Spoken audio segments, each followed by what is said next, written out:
Chapter 2243. Translator, Endless Fantasy Translation Editor. Endless Fantasy Translation, page 1/1.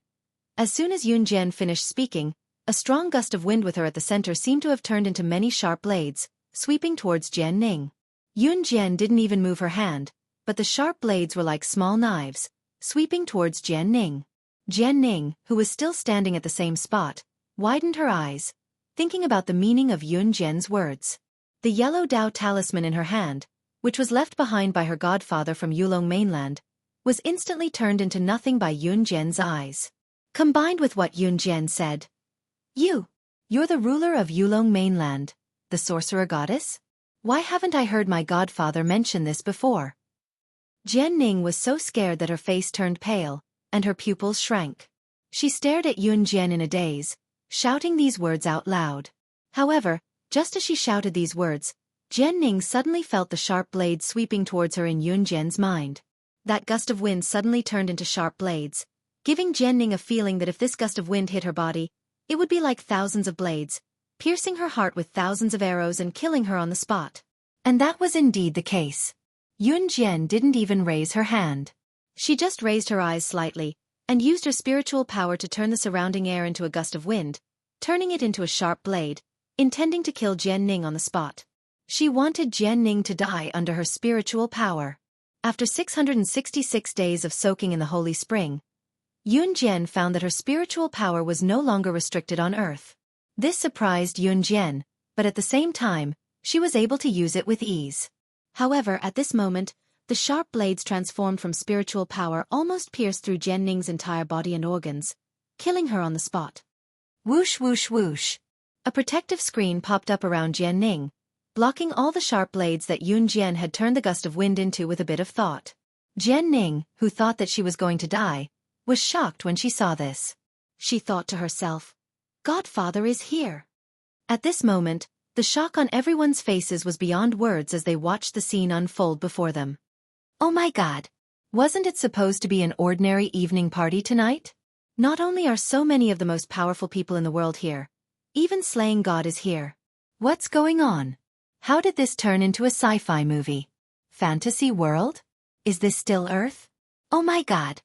Everyone watching at this point, Yun Jian Ning's translation, everyone's Ning, translation, this was beyond what any normal person on Earth could accept.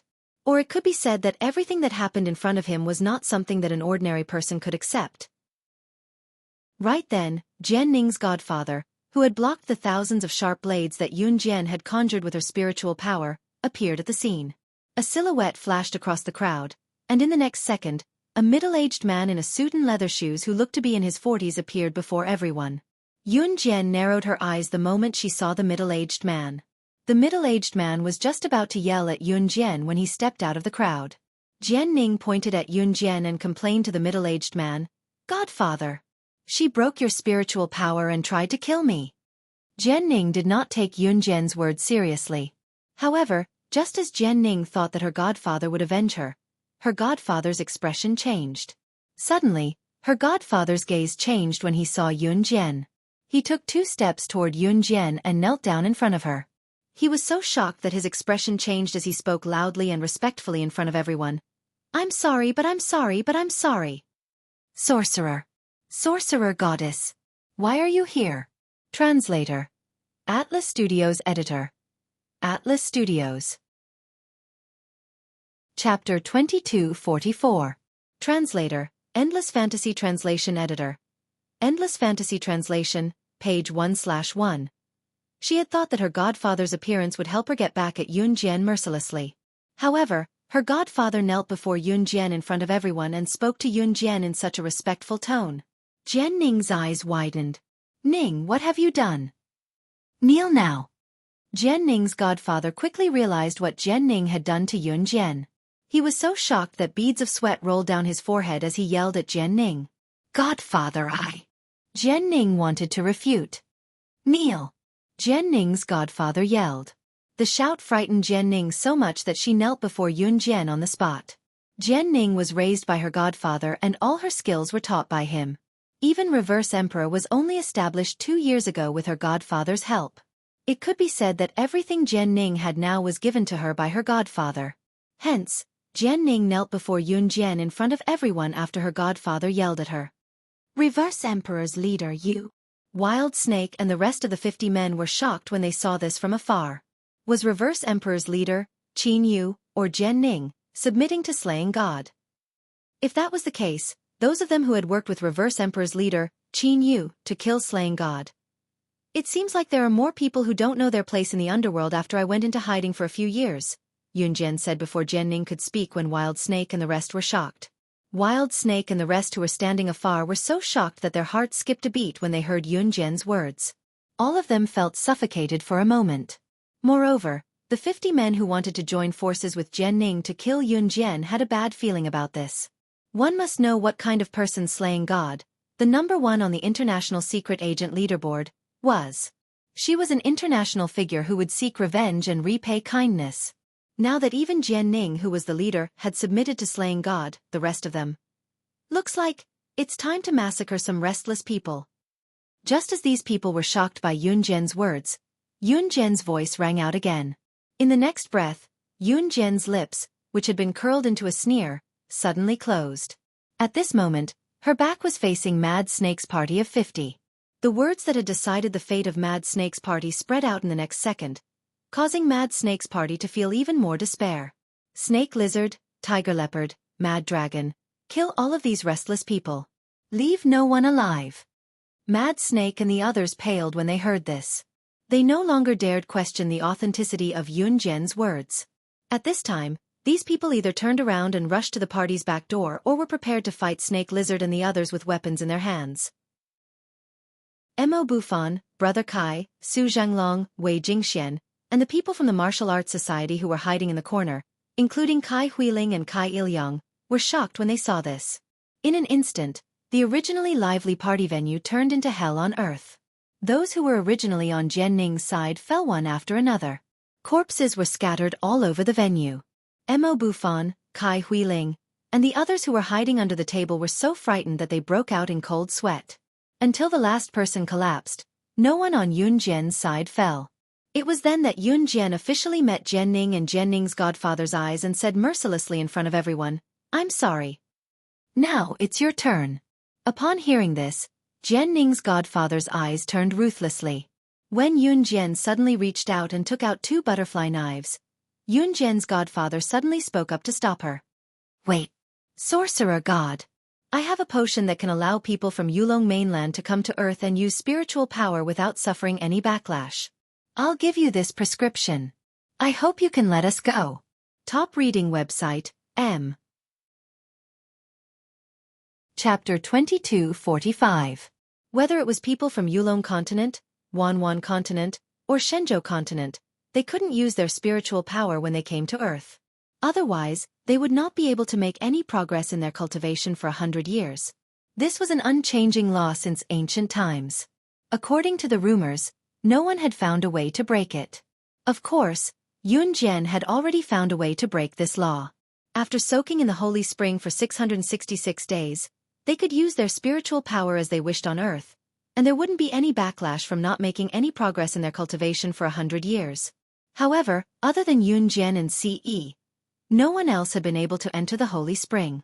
Therefore, it was impossible to let Lan Su and the others use their spiritual power as they wished on Earth. However, this didn't mean that Yun Jian would give up. She was also looking for a way to let people from the continent use their spiritual power as they wished on Earth. After all, in some aspects, if her people could use their spiritual power on Earth, but that mysterious person's subordinates couldn't, then it would be beneficial for Yun Jian. However, there had never been a way before.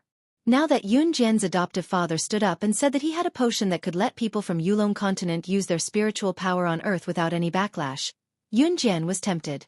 After receiving the potion from Yun Jian's adoptive father, Yun Jian tested it and confirmed that it was effective. "So, Sorcerer God, can you let us go now? We promise that we won't trouble you again." Yun Jian's adoptive father said to Yun Jian after handing over the bottle of potion and the secret formula. Seeing that Yun Jian still didn't let go, Yun Jian's adoptive father raised his finger and promised, "I'm the only one who knows this secret formula. I'm the only one who knows about this secret recipe. Now, I'm telling you about it. You don't have to worry, I won't tell anyone else about it. You're the only one who knew this secret formula. Yunjian narrowed her eyes. Yes. Yunjian's adoptive father was afraid that Yunjian wouldn't let him leave with Jianning, so he nodded heavily. Yunjian nodded. After a pause she continued, Get out of my sight immediately. Yes. Jianning's godfather heaved a sigh of relief. He then dragged Jianning out of the banquet hall. At this time, 2 people came in from outside the banquet hall. Wasn't the leader of the Blood Dolls, Di Lin, walking at the very front? Di Lin, the leader of the Blood Dolls, was dressed in black. He always wore his black hoodie, and this time was no exception. That fair-skinned face was revealed under the black hoodie. He was so handsome that it was unbelievably handsome. Behind Di Lin was Lang Mei, the Blood Dolls' #1 expert. Lang Mei followed closely behind Di Lin, walking towards Yunjian. It was only when the 2 of them arrived in front of Yunjian that Lang Mei spoke to Yunjian. Sister Jian, I, Blood Doll, have wiped out the remaining forces of Reverse Emperor. The organization is just an empty shell now. Yunjian nodded. It was a piece of cake for her to send Blood Doll to wipe out the remaining forces of Reverse Emperor. When they heard that Reverse Emperor was wiped out, all the international bosses around them gasped. In the past 2 years, Reverse Emperor had developed into an assassin organization that was almost on par with the Kosha mercenaries and an Hun group. Slaying God, on the other hand, had only used 1 banquet to develop Reverse Emperor into an organization that was almost on par with the Kosha mercenaries. In just 1 night, it was wiped out, just like that. While everyone gasped, they saw Yunjian, who stood in front of the crowd, cast a sidelong glance at them. She then turned her gaze to the international bosses, businessmen and politicians, and spoke again while they were still contemplating her power. All of you have 2 choices now. 1. Die. Please remember the domain name of this book. Mobile version website. Chapter 2246. They would either die or submit to her. Submitting to her meant completely submitting to slaying God. Therefore, everyone was stunned for a second when they heard Yunjian's words. A second later, everyone made their decision. Unconditional submission.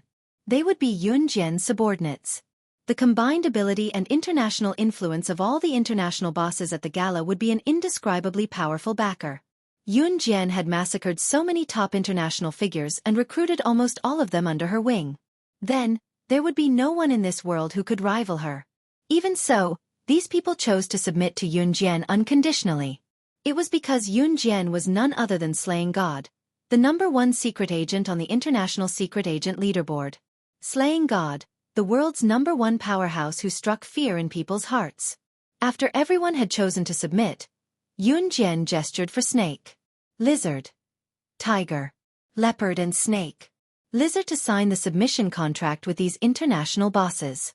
She had come prepared. After everything was settled, Yunjian walked to the gala's entrance with Qing Yu and the rest escorting her.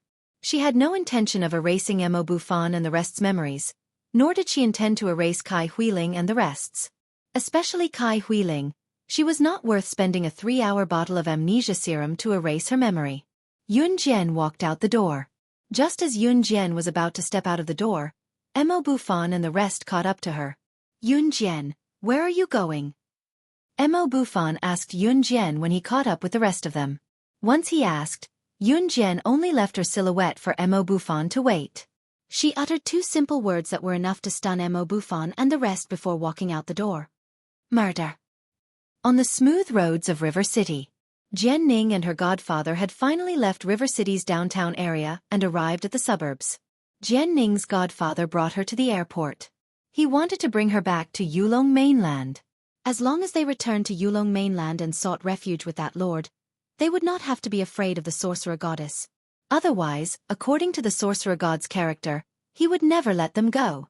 At this time, Jianning and Jianning's adoptive father had already arrived at a desolate suburb. Jianning's adoptive father was now spinning the steering wheel in the strong wind and racing at high speed. Father, where are we going? Jianning couldn't help but ask when she saw her godfather driving the sports car so anxiously. Run. Run as far as you can. We have to run. Jian Ning's foster father was sweating profusely as he focused on driving. However, as soon as their conversation ended, the sports car that Jian Ning's godfather was driving at a speed dozens of times faster than an ordinary sports car suddenly came to a stop. The car was directly braked by a powerful spiritual force. The two of them were so scared that their faces changed drastically. This was a powerful force. He was definitely above the sorcerer god. Who was it? His spiritual power was far above that of the sorcerer god. And such a character had also come to Earth. Just as the two of them were so frightened that their faces changed drastically, a tall and handsome man suddenly tore open the space in front of the sports car they were in. He directly descended from the air and slowly landed on the ground.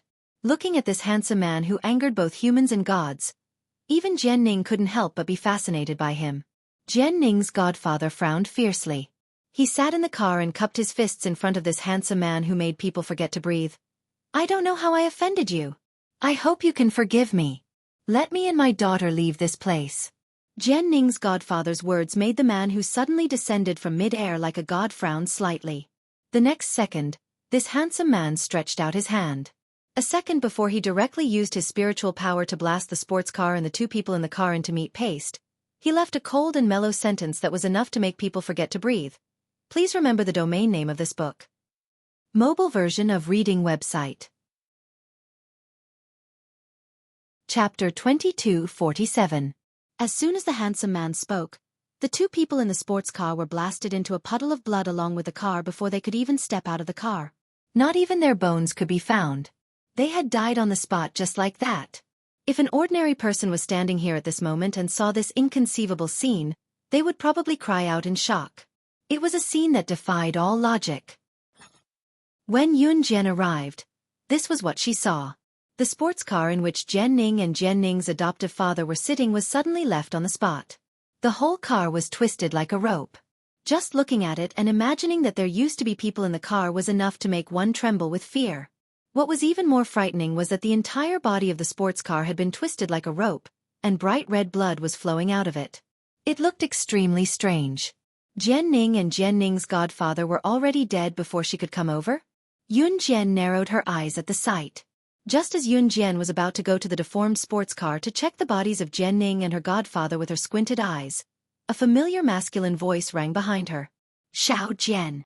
Yun Jian's slightly raised brows smoothed out at the sound of the masculine voice. She knew who was responsible for Jian Ning and her godfather's deaths. After the magnetic voice rang behind her, Yun Jian was pulled into a familiar embrace in less than a second. Feeling the warmth of the embrace, she relaxed and turned her back to him. Did you kill them? Yun Jian asked softly as she leaned against Si Yi's chest. At that time, Si Yi's hands had slipped from her waist naughtily to latch onto her fair and delicate hands as he replied curtly with a smile. You're right. Yun Jian's eyes dimmed at his reply, her red eyes quivering. I wanted to interrogate them to see if they were the mysterious person's subordinates. Yun Jian did not think that Jian Ning's godfather was just an ordinary immortal cultivator from Yulong mainland. That was why Yun Jian did not kill Jian Ning and her godfather at the gala.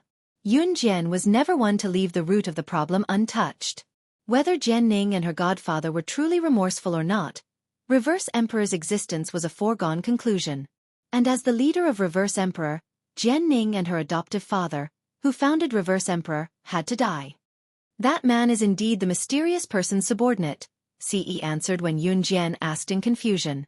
There was a pause after that before Ce spoke again. Before he died, he said that he could find the mysterious person's hideout in Death Island that leads to thousands of continents. Jian Ning's godfather had put up a struggle before he died, and in the process, he had revealed a huge secret to Ce. In a sea area called Death Island in the Indian Ocean, there was a place that led directly to the hiding place of the mysterious man. Jian Ning's godfather had revealed this before he died, and Ce could tell that he was not lying. This was because when a person who was afraid of death was faced with the fear of death, in order to survive, even if it was a monstrous secret, it was possible for him to reveal it. What was more, Jian Ning's godfather was not a person who was not afraid of death. This Death Island was located on an island in the Indian Ocean. Why was the island called the Island of Death? It was because the Island of Death was a legendary island. It was said that the Death Island would only appear on the surface of the Indian Ocean at dawn. There would be thick smoke around the Death Island, which looked quite beautiful. Pleasure boats would be attracted by the smoke and sail to the shore of the Death Island. Legend has it that after sailing to the shore of the Death Island, the boats that were attracted to it would no longer be able to find their way back. Until they died, they would be trapped on the Death Island. That was the origin of the name of the Death Island. Of course, it was just a beautiful legend. But later on, someone came forward to prove that the Death Island was real. As early as 20 years ago, there was an old pirate who was drifting in the Indian Ocean with a group of his pirate brothers. According to his recollection, he and his group of pirate brothers accidentally entered Death Island. The old pirate did not say what happened on the Death Island. People only knew that he had been to the Death Island and somehow became the first person to leave the Death Island alive. When he was found, the old pirate kept shaking his head and repeating, "Dead, dead, all dead. Death Island, all dead." Yes, the old pirate was crazy. 20 years ago, this incident caused a stir in the world. Since then, people had a deeper understanding of the Death Island in the Indian Ocean. Yun Jian narrowed her eyes when she heard that they could find the hideout of the Death Island. If Jian Ning and her godfather were the mysterious person's subordinates, then it would explain why Reverse Emperor was able to deal with the Kosha mercenaries. Everything that had happened in his previous life, including the times when he was the sorcerer god and the times when he was targeted after his rebirth. She, Yun Jian, was not a person who was willing to defend. The mysterious person had been arrogant for so long, and it was time for her, Yun Jian, to fight back. "You want to go to the Death Island?" Yun Jian looked up and asked Ce. "Yes," he said in a muffled voice. "I'll go with you," Yun Jian said firmly. After that she held Ce's slender hand and said solemnly, "I'm sorry, but I'm sorry. If you die, I'll follow you to the afterlife in life and death. Please remember the domain name of this book." Mobile version website. Chapter 2248. Before this, they didn't make solemn vows and solemn vows of undying love. They didn't say sweet nothings and swear that they would live a peaceful life together. They didn't even make a vow of loving each other for the rest of their lives. All they said was, "If you live, I'll live with you. If you die, I'll die with you." They would live and die together. Any passionate declaration of love couldn't compare to a sentence like, "If you die, I'll die with you." However, in this world, if there was someone who could live and die with you, then you must cherish him because there was no one else in this world who loved you more than him. Yun Jian did not know how to talk about love, much less say simple words like, "I love you," that could be uttered easily. However, just because she didn't know how to say sweet nothings, it didn't mean that Yun Jian didn't love him. However, her love for Ce was from the bottom of her heart. It wasn't a feeling that could be described with just, "I love you." It was a love that could make her abandon everything and be ready to go to hell with him at any time. After Ce heard Yun Jian's words, he was completely stunned. After being stunned for a while, he didn't say anything else. Instead, he hugged her even tighter from behind. He didn't say anything else. In the end, Ce decided to head to Death Island 7 days later. Yun Jian also prepared to go with him 7 days later. Of course, whether or not they could find Death Island that was shrouded in fog all year round was another matter. However, this time, Yun Jian was going with Ce with the determination to die. For this reason, Yun Jian even took a year off from university. Because of New Cruise's backing, Yun Jian took a year off from school and the university immediately approved. On this day, Yun Jian came out of the principal's office. When she arrived at the school gate, Mo Bufan and the other members of the Martial Arts Society heard the news and all ran to the school gate to send Yun Jian off. "Yun Jian, although I don't know why you suddenly took a break from school, I'll keep the position of president of the Martial Arts Society for you. Because only you are fit to be the president of the Martial Arts Society." Mo Bufan and the others sent Yun Jian to the school gate. Then, Mo Bufan spoke up and solemnly said these words to Yun Jian. "Only you can be the president of the Martial Arts Society." This was the recognition of Yun Jian by everyone in the Martial Arts Society.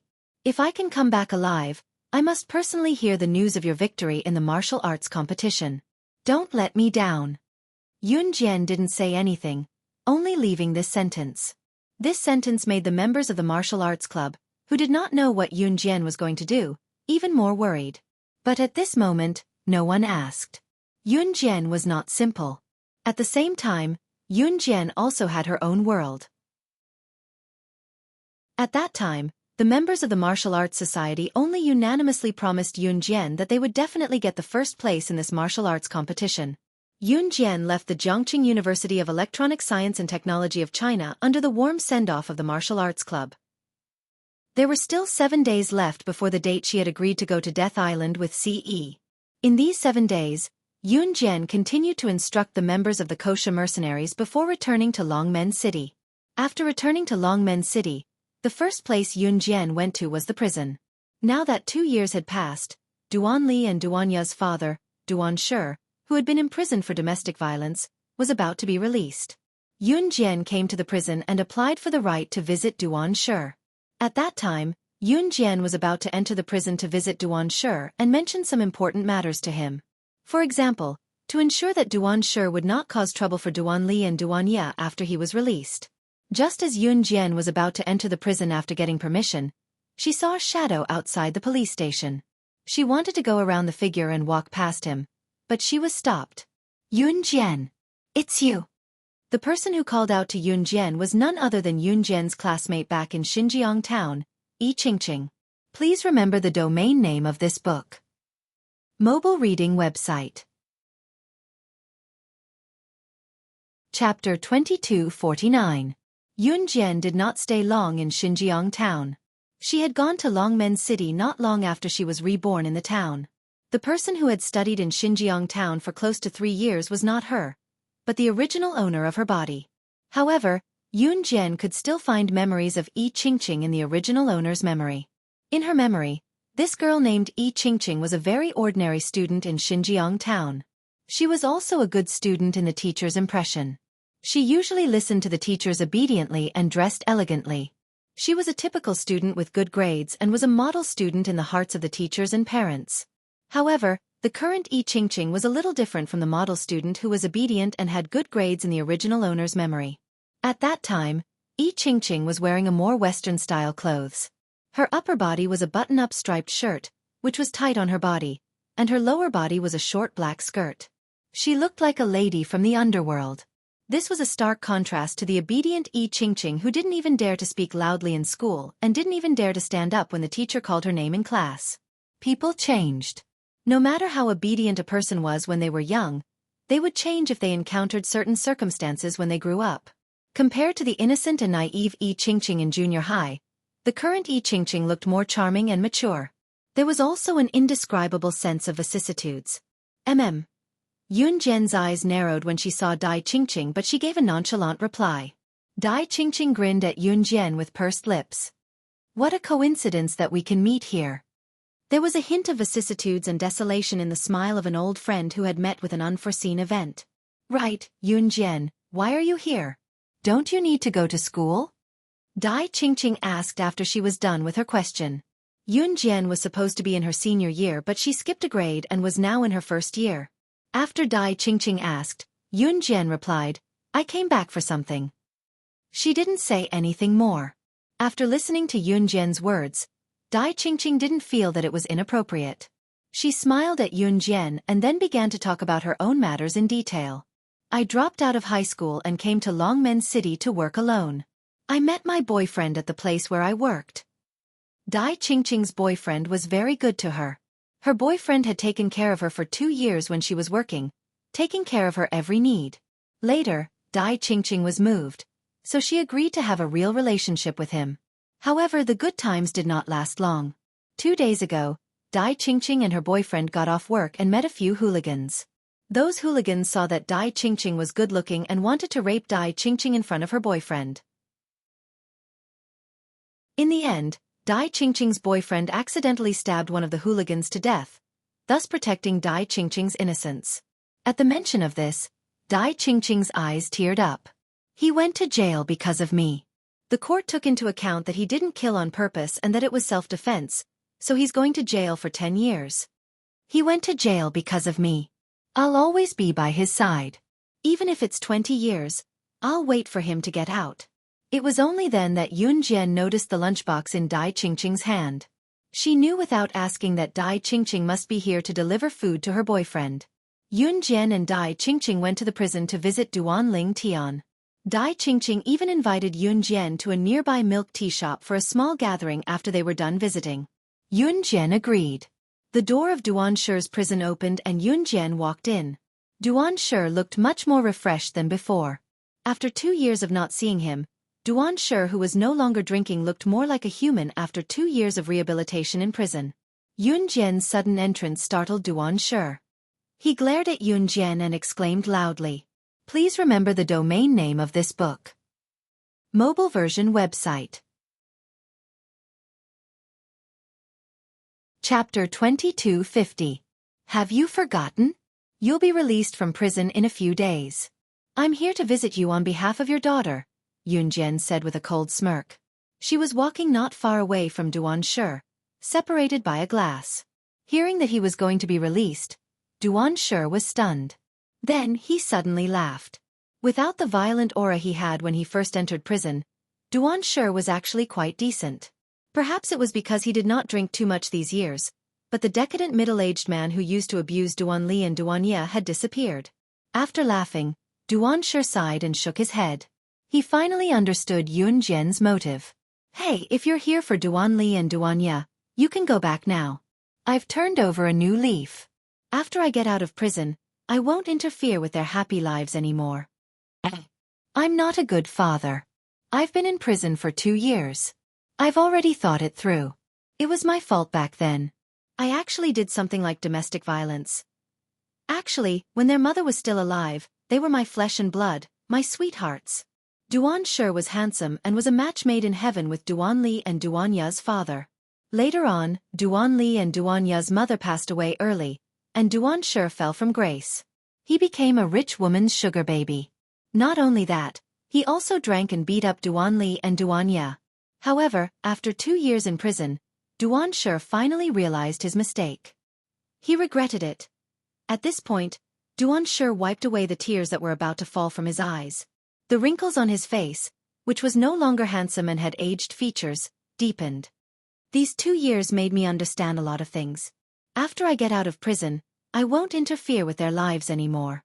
As he spoke, Duan Shi suddenly stood up and bowed deeply to Yun Jian. This was the most sincere gratitude from an incompetent father to Yun Jian after he had repented. If it were not for Yun Jian and the most appropriate education from the police station, he would still not know where he went wrong. Thank you. If I can repay your kindness in this lifetime, I'll do it even if it costs me my life. My 2 children. I hope you can treat them well. Let them forget about this incompetent father and start a new life. These were the last words that Duan Shi said to Yun Jian. After saying this, Yun Jian ended the conversation with Duan Shi. Yun Jian originally came here to confirm if Duan Shi would still find trouble with Duan Li and Duan Ye after he was released from prison. However, based on Duan Shi's words, it seemed that he would not cause trouble for Duan Li and Duan Ye anymore. As soon as she walked out, Yun Jian saw Yi Qingqing, who had just come out from visiting her boyfriend. Yun Jian, here. Yi Qingqing waved at Yun Jian and came over, flashing a bitter smile at her before she continued, I'm sorry, Yun Jian. I don't know if we'll have the chance to meet again in the future. Let's go to a nearby milk tea shop and get together. I'm actually already very happy. At least when I miss him, I can come and see him. As she spoke, Yi Qingqing left with Yun Jian and walked towards a milk tea shop not far away. Not long after they walked out of the police station, when they passed by a deserted area, a large group of people suddenly surrounded them from behind. This large group of people looked like hooligans, and each of them was holding something like iron rods and wooden sticks in their hands. After the leader led his men to surround Yi Qingqing and Yun Jian, he shuffled to Yun Jian and Yi Qingqing and blocked Yi Qingqing's path with a haughty look, waving his iron rod and hollering, "What the hell? Good, little girl. I finally got the chance to catch you. Humph. Your boyfriend actually dared to kill our brother. Now that you don't have your boyfriend's protection, you're finished. Please remember the domain name of this book." Mobile reading website. Chapter 2251. Yi Qingqing was shocked when she saw the group of hooligans blocking their way. She never thought that not long after she brought Yun Jian out of the police station, the group of hooligans who wanted to do something to her a few days ago, and one of them was accidentally killed by her boyfriend, would actually make a comeback. In fact, the police station had given the most severe warning to this group of hooligans, and even detained them for a few days as a warning. However, this group of hooligans didn't hurt anyone after all. After they were released from prison, the more they thought about it, the angrier they felt. Today, this group of hooligans with iron rods and sticks found an opportunity to catch Yi Qingqing and a woman walking in a corner where no one passed by, and quickly rushed over. "You, what do you want to do? The police station is nearby. If you dare to mess around, I will." Yi Qingqing hugged her backpack and tried to scare this group of hooligans away with these words. But just as she finished speaking, the hooligan who led the group walked in front of Yi Qingqing with the iron rod. This little gun carried his iron rod and weighed it, then tilted his head and looked at Yi Qingqing with a sloppy look. That wasn't all, he even held his iron rod and patted Yi Qingqing's cheek with the iron rod, smiling wretchedly. "Yo, you're amazing. What if I'm scared?" As he said that, the leading hooligan put the iron rod back on his shoulder. He pulled the corner of his mouth and grinned. "I'm going to mess with you. I'll mess with you first. At most, I'll stay in prison for a few days. I'll die under a peony flower and be a romantic ghost. Brothers, cover her mouth and drag her to a corner. I want to be the first. I'll *CK this bitch to death. She actually dared to let me stay in prison for so long. Damn it. Brothers, hurry up and drag this bitch to a corner and take off her pants. Oh right, didn't you bring a camera today? Shoot. Shoot with all your might. Make her angry. Damn it." The man spat out vulgarities and threw the iron rod in his hand to the ground. He tugged at his belt and looked like he was going to be the first to humiliate Yi Qingqing. When Yi Qingqing saw this scene, she was frightened, but she desperately winked at Yun Jian, meaning that Yun Jian should quickly escape while these gangsters did not notice her and then call for help. However, contrary to what Yi Qingqing thought, Yun Jian didn't run away. Instead, she lazily walked to the side of the gangster and picked up the iron rod that the gangster threw on the ground. The leader of the hooligans was busy unbuckling his belt with a wretched look on his face. Yun Jian walked over and picked up the iron rod that had been thrown on the ground. She smashed the head of the hooligan, causing him to see stars. *CK. Who is it? Do you want to die? Just as the leader of the hooligans said this, he suddenly felt a chill on his neck. It turned out that Yun Jian had pressed the iron rod against his throat and looked at him with a sneer. That cold sneer made the hooligan tremble all over and his heart tremble for no reason. Just as the thug's heart skipped a beat and his expression changed, Yun Jian's clear voice that was laced with a hint of murderous intent rang abruptly. Her nonchalant and clear words caused the thug and the people standing beside him to quiver in fear. "Want to die? Do you know what happened recently in Jiangqing City? Please remember the domain name of this book." Mobile reading website. Chapter 2252. Page 1/1. Translator. Endless Fantasy Translation Editor. Endless Fantasy Translation. The banquet held under the name of Rongyao Company was a global sensation. It was said that at the banquet, a young lady had faced off against an international assassin organization, Reverse Emperor, as well as over 50 experts gathered by their leader. She had killed all of them without any fear, and at the same time, wiped out the entire Reverse Emperor. No one in the underworld knew who the girl was, but after Reverse Emperor and the 50 international big shots were killed on the spot, the name of the mysterious girl became known to the public. Of course, the group of hooligans had heard of the girl's story as well. When they heard Yun Jian's words, their leader was stunned. Who are you? The hooligan who tried to grope Yi Qingqing earlier glared at Yun Jian and asked loudly. Yun Jian ignored the hooligan's question. She had already put on the invulnerable leather gloves developed by Qing Yu and raised an eyebrow. Seeing Yun Jian put on a pair of genuine leather gloves that she had taken out of nowhere, the delinquent gulped and asked, "What's wrong with you?" What are you trying to do?" Before the hooligan could finish his question, Yun Jian had already put on the leather gloves, a sharp glint flashing in her eyes. In the next second, as the hooligan's jaws dropped, their mouths forming an O, Yun Jian's hands flashed and she disappeared. She was so fast that the hooligans could only feel that Yun Jian was holding something that was reflecting a sharp light. By the time the hooligans reacted, Yun Jian, who was holding the sharp object, had already flashed past them. She was so fast that she could not even be compared to the wind. By the time the hooligans reacted, Yun Jian was already in front of them in a flash. Her back was facing the hooligans who were about to do something to Yi Qingqing. Her ponytail was tied up high and she looked spirited, her tight leather top and pants accentuating her perfect figure to the fullest. However, the hooligans' attention was not on her. Instead, Yun Jian's hands that were placed at the seam of her pants were holding two shiny butterfly knives. Where's your hair? Where's your hair? At this moment, a hooligan standing at the side suddenly saw his brothers. Their hair was dyed in different colors and shaved in different styles. They were all shaved bald.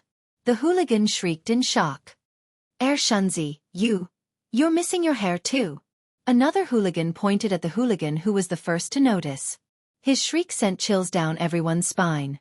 The hooligans quickly realized that their hair had been shaved bald by Yun Jian with those butterfly knives that were so fast that they could not even be seen clearly. Yun Jian's knife technique just now was actually so fast. The hooligans who realized this were all scared half to death. Imagine if Yun Jian did not just cut their hair, but went a little lower and directly cut off their heads. Go quickly! The hooligan who was the leader was so scared that his face turned green. He covered his head and did not even care about unbuckling his belt as he took the lead to run away. In the end, after just 2 steps, his pants loosened and slid down to below his knees. After the pants slid down to below his knees, the hooligan was only wearing a pair of men's underwear in the middle of winter. The hooligan who was the first to say that he wanted to deal with Yi Qingqing tripped on his pants and fell to the ground. But he was so scared that he did not care about the pain. After standing up, he continued to run forward madly, looking as if he had eaten dog shit. The rest of the hooligans ran after the one who led the pack. A second before they left the scene, they could even hear Yun Jian's chilling voice coming from behind them. You're right. You're right. You're wrong. You're wrong. Don't let me see you guys again. Next time, it won't be your hair that I cut, but your heads. Translator. Atlas Studios Editor. Atlas Studios. Chapter 2253. Just like the hooligans just now, they were scared out of their wits after Yun Jian spoke. Yun Jian kept her butterfly knife and said nothing more. Yi Qingqing could not help exclaiming at the sight. Nevertheless, Yi Qingqing was not too impressed by Yun Jian's skill since she had dealt with Lin Mingyu back in Xinjiang Town Junior High School. Yi Qingqing, on the other hand, was deeply grateful to Yun Jian. After a short gathering at a nearby milk tea shop, Yun Jian went home and packed her luggage. She had agreed to meet Ce 7 days later, but before that, Yun Jian had to go somewhere. Xiao Jian, you're going on a long trip again? Qin Yiru could not help asking when she saw Yun Jian leaving the house with her backpack. Mom. Yun Jian nodded. She did not say anything else. If Qin Yiru knew that her trip was extremely dangerous, Qin Yiru would definitely be worried. She might as well not say anything. Be careful then. After learning about Yun Jian's identity as slaying god, Qin Yiru did not restrain Yun Jian's actions anymore. When she heard Yun Jian's words, she said nothing more. Yun Jian nodded and left the house. After leaving home, Yun Jian went straight to the airport and headed to Country S.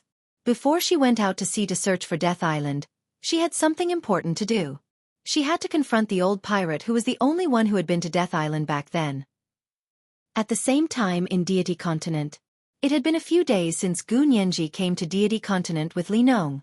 Deity Continent was huge. Gu Nianji had not seen anyone from Deity Continent even after wandering aimlessly for 3 days. At this moment, Gu Nianji reached out to wipe the sweat on her forehead.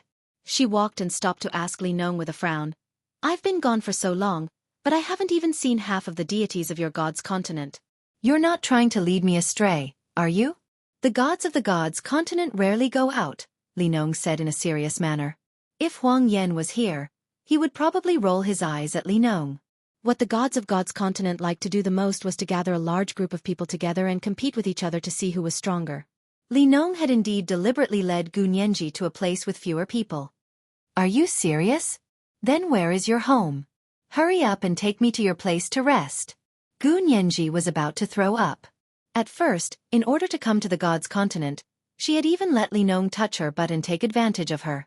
Just thinking about it made Gu Nianji regret it.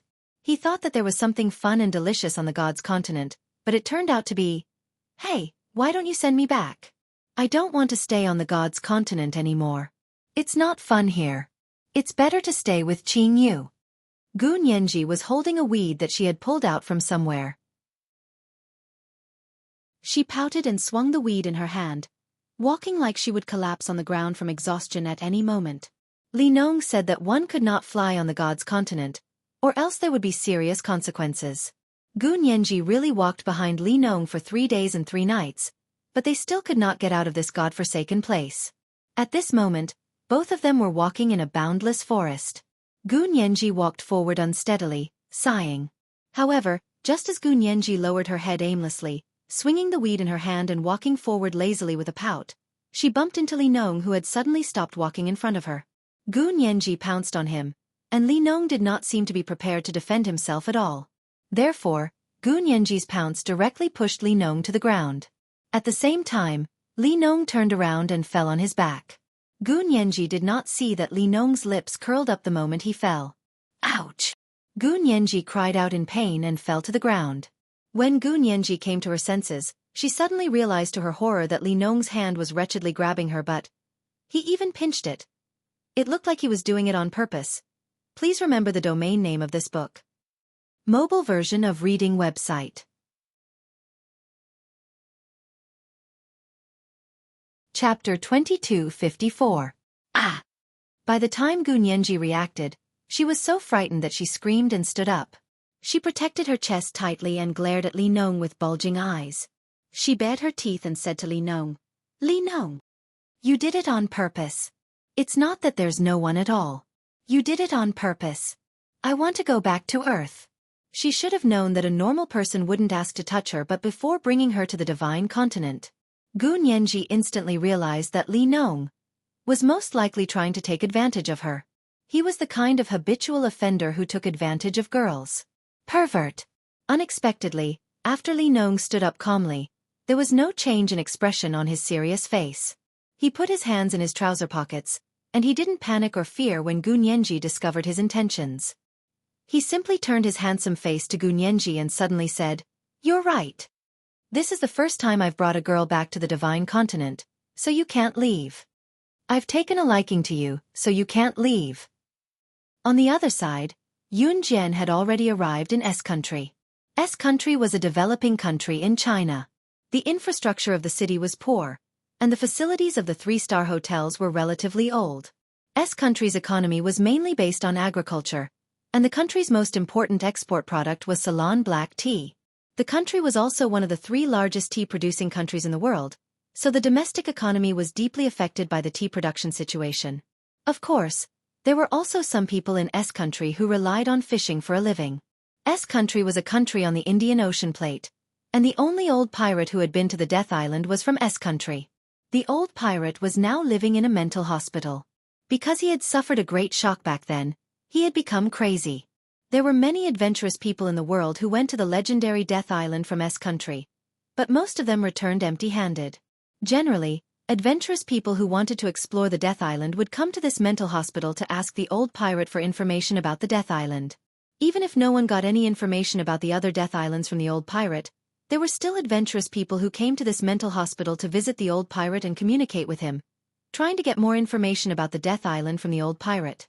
After Yun Jian got off the taxi, she simply carried a decent backpack and went to the mental hospital. She looked up slightly and a dark light flashed in her eyes. In the next second, she walked into the mental hospital. Although this mental hospital was big, there were many people who came to visit the old pirate every day. So Yun Jian quickly walked in the direction with the most people and came to the mental hospital, the old pirate's ward. As expected, the old pirate's ward was filled with people. Even though 20 years had passed and the old pirate was already a little old man with white hair and beard, many people who loved adventure and excitement still insisted on coming here every day, trying to inquire about the mysterious Death Island from the old pirate. As soon as Yun Jian entered the room, she saw a little old man with white hair and a long beard. His eyes were dull as he sat on the bed in a daze. His whole body seemed to have been stimulated by something. Like a chick pecking at rice, his body trembled. From the looks of it, he seemed to be in a state of epilepsy. The old pirate's full name was Horace? Horace was the short name of the old pirate. At this moment, Horace was surrounded by people. The one who was half kneeling in front of Horace and asking about his well-being was a blonde woman in her 20s. The blonde woman was greeting Horace in fluent S-Nations language. She wanted to get closer to Horace before she could get more information from him. Please remember the domain name of this book. .com. Wonderful Book Mobile Version Website. .com. Chapter 2255. Xueqi. I want Xueqi. Xueqi that's like milk. At this moment, Horace's body was trembling as he spoke in a trembling voice. His pronunciation wasn't accurate at all as he spoke those words with a trembling voice. The blonde woman who was half kneeling in front of Horace gave her companions a look. When the blonde woman's friends saw this, they quickly rushed to pass the water to the blonde woman, and the blonde woman passed the water to Horace. Come. This is water. Be careful not to burn it. Drink slowly, old man. The blonde woman handed the water to Horace and patted him on the back. The blonde woman's group wasn't the only one present. There were many people standing by the side. Some were holding fruits, some were giving all sorts of delicious gifts to the old pirate Horace and saying all sorts of flattering words.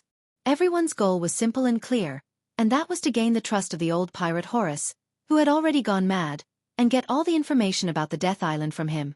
After receiving the water, Horace stared blankly at a certain spot on the floor. After receiving the blonde woman's hand, he didn't even look at it as he put the skull into his mouth with trembling hands. The way he drank the water was no different from a baby who was eating for the first time. Old man, drink slowly. Don't choke. The blonde woman patted Horace's back as if she were his own granddaughter. She spoke to Horace in a caring tone. Eva, are you done? Get up quickly. It's our turn. The other group of people who were standing by the side saw the blonde woman talking to Horace for so long and urged her to hurry up. Eva was probably the name of the blonde woman in her 20s. The name Eva matched the blonde woman's appearance.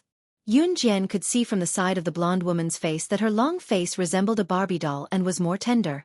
There were many people here who wanted to build a good relationship with Horace and force him to tell them the information about the Death Island. There were also many people who came here every day to serve Horace with good food and drink, trying to gain the trust of the crazy Horace, so that Horace would tell them the secrets of Death Island. The blonde woman named Eva, as well as the group of people beside her, were all here for the same reason. What are you rushing me for? I'll be right there. Eva turned her head to look at the people who were urging her. She immediately roared at them in a low voice, completely different from the gentle tone she used to speak to Horace. She then turned to Horace and asked, "Is there anything else you need, sir?" Eva wanted to establish a good relationship with Horace, so that he would tell her everything about the Island of Death. But just as Eva finished speaking to Horace with a smile, she suddenly saw a gorgeous girl from Z country walk in from the main entrance. She was so beautiful that no one could take their eyes off her. After stepping through the door, she went straight to Horace and looked at him coldly. She said bluntly to him, "What's wrong with you? You've been pretending to be crazy for 20 years. Even the mental hospital thinks that you're crazy. Mr. Horace, you're really something." The person who came was none other than Yun Jian. Once her words rang, everyone around her was stunned. Especially Eva, who had been flattering Horace all this time. Eva's expression froze for a moment. After a moment of shock, she immediately realized what Yun Jian meant. And Yun Jian said this after she had flattered Horace. Was she trying to make all her previous efforts go down the drain? Eva bared her teeth at Yun Jian and said angrily, "Please remember the domain name of this book. Mobile version of reading website."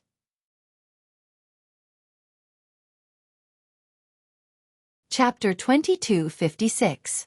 Translator, Endless Fantasy Translation Editor. Endless Fantasy Translation, page 1/1. Horace looked at Yun Jian from the corner of his eyes in shock, awe flashing across his eyes. Horace, who had been mentally retarded before, now looked just like a normal person, no matter if it was his face or his expression. Eva, who thought that Yun Jian was spouting nonsense, was taken aback by the abrupt change in her expression. Everyone in the mental hospital's ward, including Eva's team members and the group of people who urged Eva to hurry up, were all stunned on the spot. Mr. Horace, just like what Yun Jian said, he's not really crazy, but pretending to be crazy. After all, there were countless international medical experts who claimed to be world-class doctors. After diagnosing Horace, they all concluded that Horace had really gone crazy after returning from the Island of Death. After those international medical experts and world-class doctors had confirmed that Horace was really crazy. No one questioned whether Horace was really crazy or just faking it. Everyone thought that Horace was crazy and tried to trick him, trying to get information about the Death Island from him. Until today, when Yun Jian pointed it out in front of everyone. When he pointed out that even the international medical experts and doctors could not tell that Horace was pretending to be crazy, everyone present was in an uproar. Not only that, even Horace himself was shocked. He had been pretending to be crazy for 20 years. He thought that no one would be able to see through him in this lifetime, but he didn't expect that a young girl who looked like she was just 18 years old would be able to see through him in a single glance. Everyone's eyes widened in shock. They couldn't accept the sudden turn of events. At that moment, Yun Jian smiled coldly. She looked at Horace from the side. Under the gaze of Horace and everyone else, she replied to Horace with simple but arrogant words. Your eyes are different from those of a real crazy person. I can tell that you're faking it. As for those who claim to be world-class doctors, they're arrogant and pedantic. Naturally, they won't be able to tell that you're pretending to be crazy. After that, Yun Jian went to Horace and sat down on a stool beside his bed. Squinting her eyes, she looked at Horace lazily from the corner of her eyes and spoke at the same time. So, you should tell us about the Death Island. After Yun Jian finished speaking, even Eva, who was insulting Yun Jian, shut her mouth and listened to Horace's reply. There was no doubt that the group of people present, including Eva, were all adventurous people. The Death Island was a terrifying place. Just hearing about it was enough to frighten anyone, but it was this place that made the adventurous people want to explore it. Therefore, after Yun Jian's question, everyone perked up their ears. Sigh. After Yun Jian's question, Horace sighed heavily.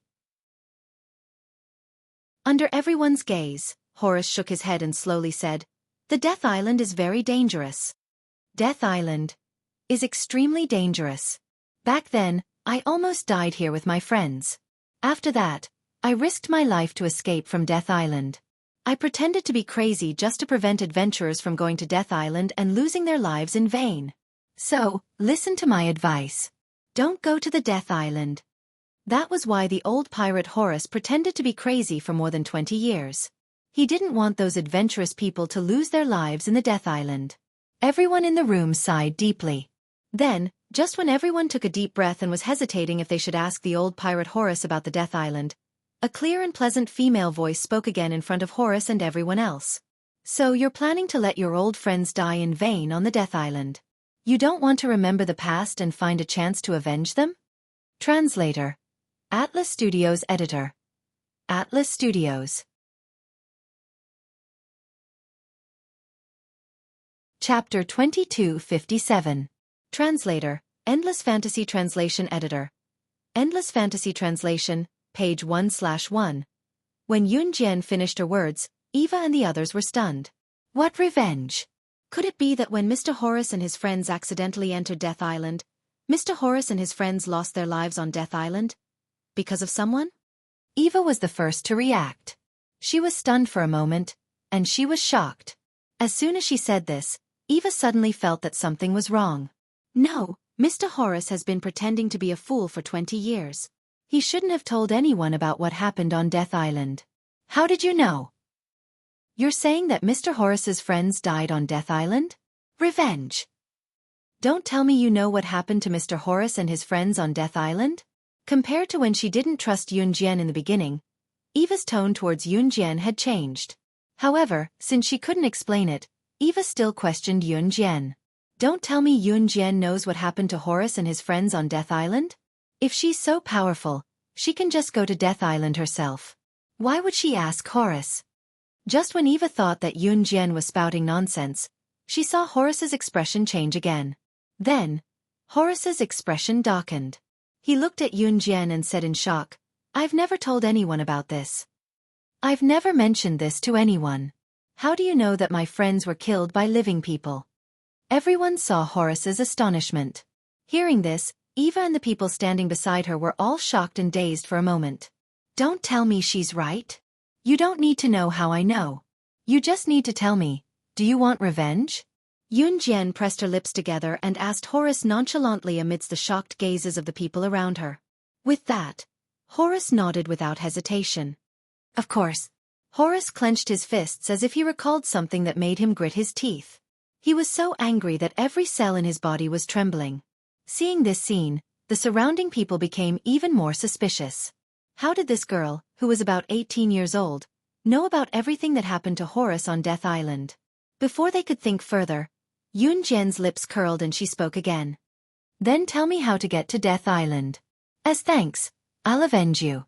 Yun Jian wasn't a good person. Her goal was simple. Just like everyone else, she wanted to know how to get to Death Island. Many times, if you were to ask someone for help, it would be easier and more effective to grasp the other party's heart than to give him or her 100 gifts. Yun Jian was right. Yun Jian was right. Horace was truly moved. Can you really avenge me? It had been 20 years, but he still couldn't forget what happened on Death Island. However, he had to force himself to forget the series of events that happened on Death Island. It wasn't that Horace didn't want to avenge himself, but he didn't have the strength to do so. Just as Horace said that, Yun Jian's lips curled as she spoke to Horace solemnly in front of everyone, shocking them with her words. In the name of the medical world's hand of death, I solemnly swear to you that as long as you tell me where to go to Death Island, I'll avenge you. Translator. Endless Fantasy Translation.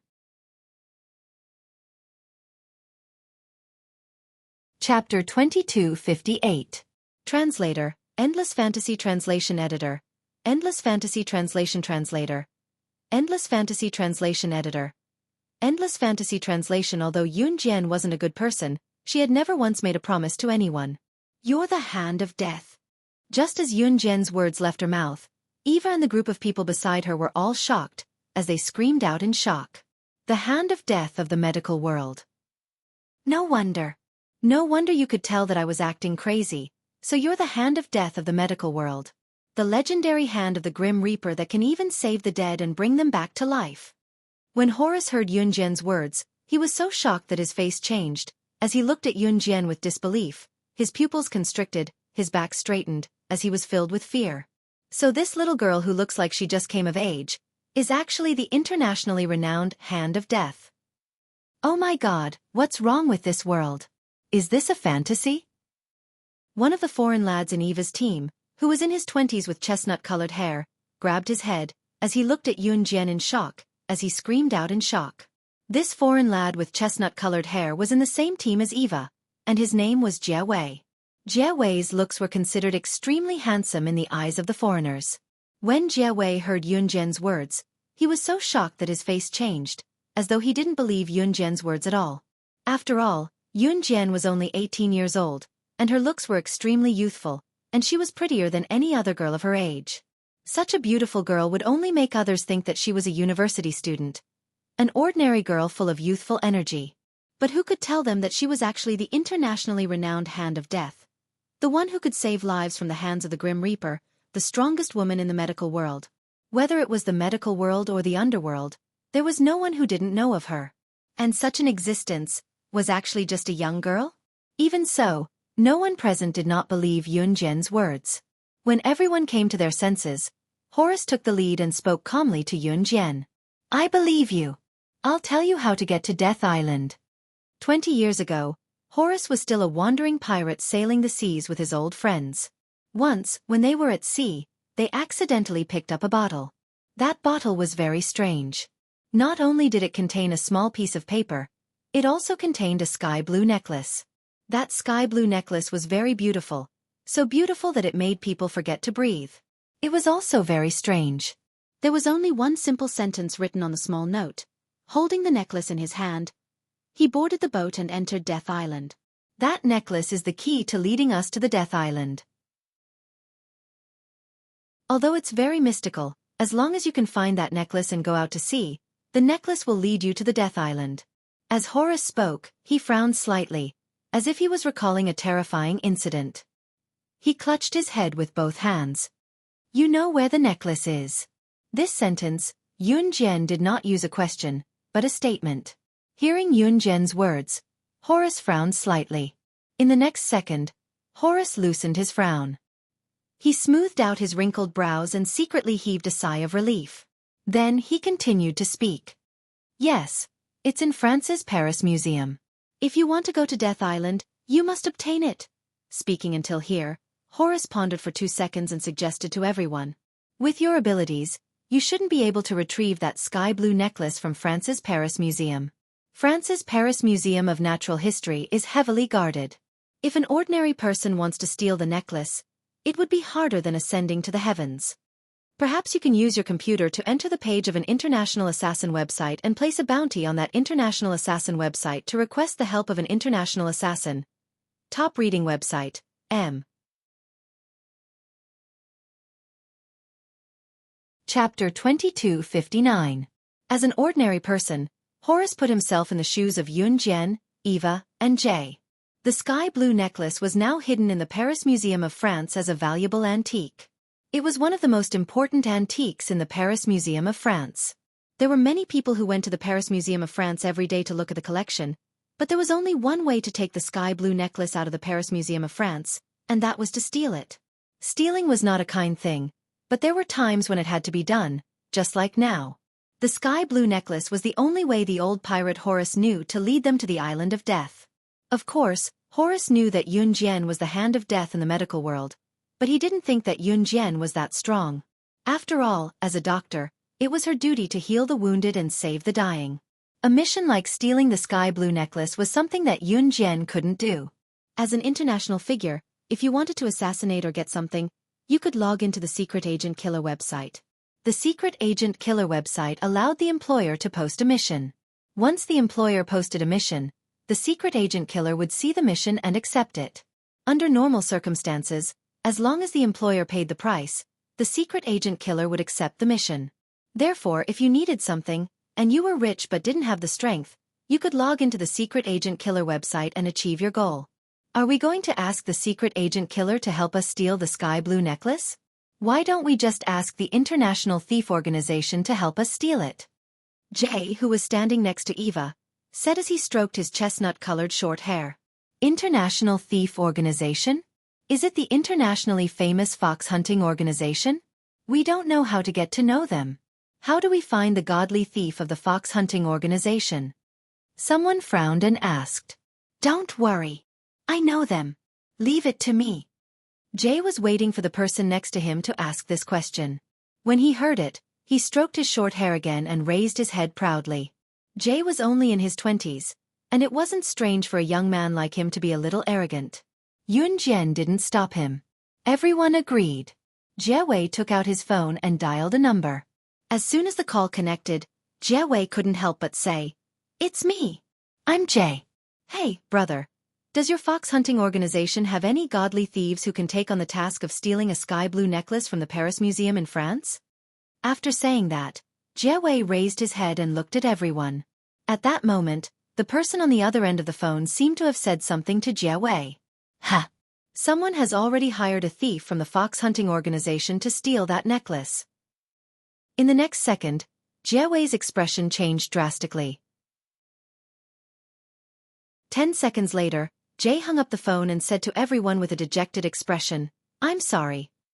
That sky blue necklace has already been stolen by someone who hired a first-class thief from the fox hunting organization. If we want to get that necklace, we'll have to hire one of the top 10 Secret Service assassins in the world to have a chance of competing for it. But the top 10 Secret Service assassins on the International Secret Service assassin list. How can they be hired so easily? I think this sky blue necklace. Sigh, we won't be able to get it. Hearing Xueqi's words, everyone was depressed. The top 10 Secret Service assassins on the International Secret Service assassin list. How could it be so easy to hire them? They originally wanted to hire a high-level Secret Service assassin, but now someone actually hired a first-class thief from the fox hunting organization to steal that necklace. Please remember the domain name of this book. Mobile version of reading website. Chapter 2260. Page 1/1. The Fox Hunting Organization was an international organization of thieves. Compared to the Kosha mercenaries and the Hun organization, the Fox Hunting Organization only accepted theft missions. Moreover, the Fox Hunting Organization had a success rate of 90%. This was a very amazing success rate. With such a high success rate, it could even be compared to the top 10 international Secret Service assassins. Of course, the fox hunting organization was only good at stealing. As for some protection and assassination missions, the thieves of the fox hunting organization would not accept them. The godly thieves in the fox hunting organization were also divided into different levels. The fox hunting organization divided the godly thieves into 6 levels. Level 1, Level 2, Level 3, Level 4, Level 5, and Level 6. Level 1 Godly Thief was the strongest godly thief in the fox hunting organization. There were only 10 people in the fox hunting organization who could be listed as the strongest godly thief in the organization. At that time, Peter was a Level 1 godly thief in the fox hunting organization. Therefore, a talent like Peter signed a 10-year contract with the fox hunting organization. If Yun Jian did not appear, the fox hunting organization would definitely not agree to let him go. Now that Peter had left the fox hunting organization, the number of Level 1 godly thieves in the fox hunting organization had increased to 9. Although there were only 9 Level 1 godly thieves in the fox hunting organization, each of them was a world-class godly thief. Their standard of stealing was indescribable.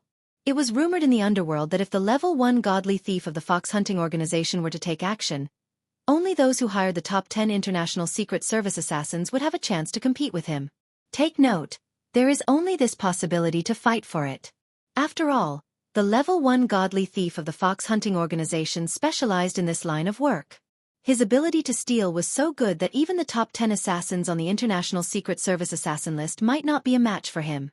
Unless slaying God, the number 1 secret agent on the International Secret Agent ranking, was involved. Of course, how could that be possible? Therefore, when Yun Jian said those words, it was easy to imagine how shocked everyone was. A mere Level 1 godly thief from the fox hunting organization? The Level 1 godly thief of the fox hunting organization. Only those in the top 10 on the International Secret Service assassin list could match up to him. Although you're the hand of death, you're just a doctor. Don't tell me you have the strength to fight against the Level 1 godly thief of the fox hunting organization? The one who spoke was Xueqi. Xueqi was proud to know the godly thief of the fox hunting organization. Now that he heard Yun Jian's words, he felt a little displeased.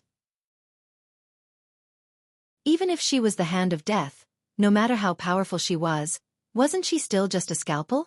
Could it be that he was strong enough to fight against the fox hunting organization and the godly thief?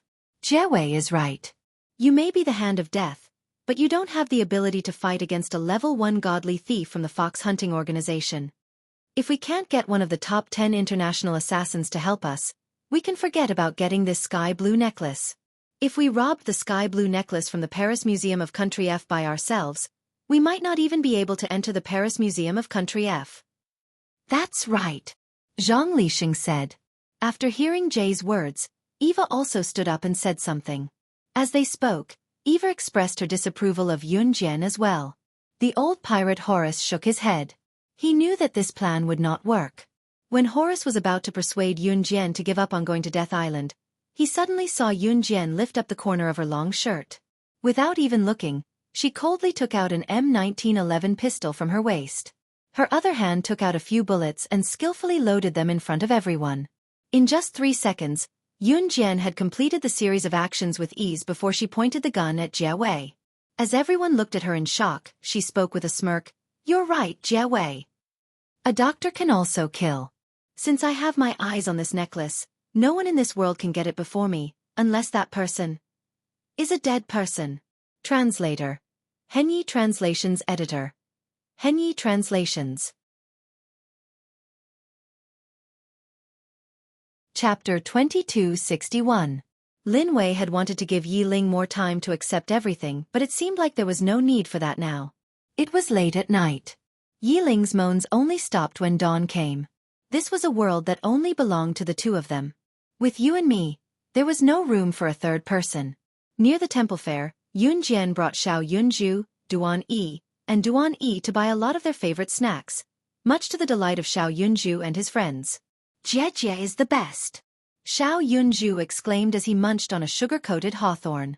10 seconds later, however, when Ce bought a big bag of lollipops for Xiao Yunju, Duan Yi, and Duan Yi, Xiao Yunju corrected himself. "Ce Gij is the best. Ce Gij is the best in the world." Yun Jian was rendered speechless.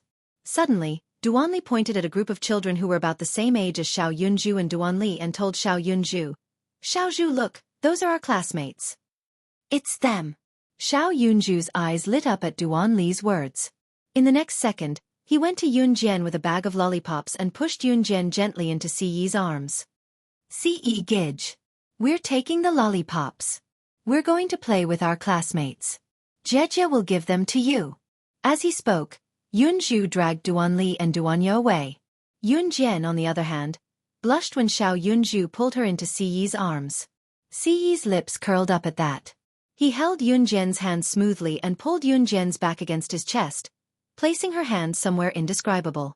Then he bent down and pressed his head against her hair, taking a whiff of its fragrance, and said suddenly, "Xiao Jian, you smell so good." Yun Jian's cheeks became slightly moist when she heard that. The fireworks show has begun. Those who came to see the fireworks, hurry to the bridgehead in front to see the fireworks. You can see the fireworks from the bridgehead in front. The big boss spent 200,000 yuan to donate the fireworks event, and it only lasted for half an hour. Everyone, hurry up. This is a rare opportunity. Someone walked out and called out to the crowd. For a moment, everyone rushed to the bridgehead that the man had mentioned. Xiao Yunju was only a little over 10 years old, but Xiao Yunju and the other two were already very independent. Moreover, Xiao Yunju and the other two had their hands stuffed in their pockets. If there was anything, they would call Yun Jian, so Yun Jian was not worried about them. Once Ce heard that the fireworks were going off, he grabbed Yun Jian's hand and walked toward the bridgehead that the man had mentioned. When they came to the bridgehead, there were people standing around it. It was 6 o'clock. Creak bong. Creak bong. Bong. Bong. At this time, the sound of fireworks was heard, and it lasted for half an hour. Yun Jian squinted at the fireworks in the sky, her thoughts drifting far away. In her previous life, she had never dreamed that she would be able to return to a normal life one day. The ultimate outcome of underground assassins and secret agents was death without exception. The only difference was whether they died earlier or later. She was also prepared to die. What she did not expect was that she was reborn because of the sandalwood box. She even met him, the love of her life, the lover that she could give up everything for. She had thought that her life was just like the fireworks, that it would only last for a brief moment. When the fireworks bloomed, it was so beautiful that it was breathtaking. But after a few seconds, when the fireworks burned out, there was no more. It went back with the wind, amazed the world with a single brilliant feat, and then left the world silently. Just like her previous life, she could not see the future. But after her rebirth, everything was different. Even at the end of the world, there would be different fireworks. She, Yun Jian, would protect all that she had obtained with great difficulty even if she had to die. The existence of the mysterious man made Yun Jian panic, and it would affect the people she cared about. But when had she, Yun Jian, ever been afraid? What was more, she had obtained all of this with great difficulty. How could she not dare to move forward because of a mysterious man? Yun Jian would kill whoever stood in her way, no matter if it was a god or a demon. When the fireworks show ended, everyone was almost gone. The bridge, which had been bustling with noise and excitement, was now deserted. Under the bridge where no one could see, Ce put his slender arm behind Yun Jian's head as a pillow. His handsome lips tightly grasped the little mouth that made him want to touch her all the time. Yun Jian also put her arms around Ce's neck and responded to his kiss. Just when the two were kissing and forgot about each other, an auntie who was sweeping the floor near the bridge suddenly saw the duo under the bridge. She looked like she had seen something terrifying as she sprung up in shock and pointed at the duo, shouting for help around her. "You're right. You're right. You're right. Oh my God, they are acting like hooligans in broad daylight. Come on, there is a wretched man who is going to rape the little girl. A." Chapter 2262. Translator, Endless Fantasy Translation Editor. Endless Fantasy Translation, page 1/1. When Yun Jian walked out of Horace's ward, Jie was unwilling to give up. Coupled with Eva and his teammates' urging, he tried to contact another level 1 godly thief from the fox hunting organization that he would not contact unless it was absolutely necessary. That level 1 godly thief owed Jie's father a favor. That was why Jie contacted that level 1 godly thief to ask him to return the favor. Logically speaking, since the other level 1 godly thief from the fox hunting organization had accepted the task of stealing the sky blue necklace, the other level 1 godly thieves from the fox hunting organization were not supposed to steal from their own members. However, the level 1 godly thief that Xueqi contacted happened to owe Xueqi's father a huge favor. Since Xueqi begged him, that level 1 godly thief could not refuse him. That was why he agreed to Xueqi's request even if he had to steal from another member of the fox hunting organization. However, to Yunjian, it was equivalent to fighting with 2 other level 1 godly thieves from the fox hunting organization for the sky blue necklace. The reason why Xueqi was so smug was because he had invited another level 1 godly thief from the fox hunting organization. Furthermore, that level 1 godly thief owed his father a favor. With that, he had the highest chance of getting the sky blue necklace. That was why Xueqi came to Yunjian to show off in front of her. He wanted to take revenge for the time when Yunjian pointed her gun at his head. Xueqi thought that since Yunjian had reacted quickly to his actions in Horace's ward, she would definitely retaliate. However, Yunjian only gave him a look of disdain. She then gestured to the godly thief and the others and walked towards the entrance of the mental asylum. The moment they stepped out of the mental asylum, one of the godly thief's companions, who was around 23 or 24 years old, commented on Xueqi's actions. He's just like a child who never grows up. As she spoke, the woman, who was around 23 or 24 years old, shook her head. Nice to meet you, young lady. It's time for me to introduce myself. I'm Calvin from Germany. I'm 32 years old this year. These are my companions. The godly thief extended his hand towards Yunjian. Yunjian. She did not extend her hand and simply stated her name in English. The godly thief, did not think that Yunjian's godly thief translation. After all, different countries were different. It was normal for people from different countries to not like to extend their hands to show goodwill when they met. Ella. My name. The godly thief, the godly thieves, the godly thief. The thief and the thief and boy thief, the godly thief, and was the thief. Thief is translation then, the thief and the thief. Cav's translation is godly translation how translation to translation in. They didn't talk much and arrived at the Paris Museum in France as quickly as possible. The night of the stars ye the night. It 3 in dawn. Yunjian and Calvin arrived at the Paris Museum in France. As soon as he arrived at the Paris Museum in France, he saw a group of people using computers to connect a line and fiddling with something at the entrance of the museum. Looking closely, wasn't this group of people led by Jay and Eva? Among the group of people led by Jay and Eva, there was a very muscular man.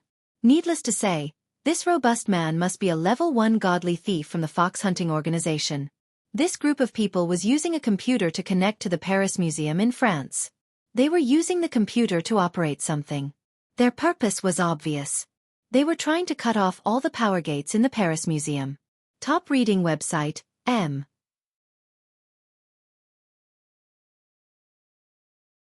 Chapter 2263. It was the Paris Museum in Country F. A museum with Paris as its name meant that it was protected by Country F.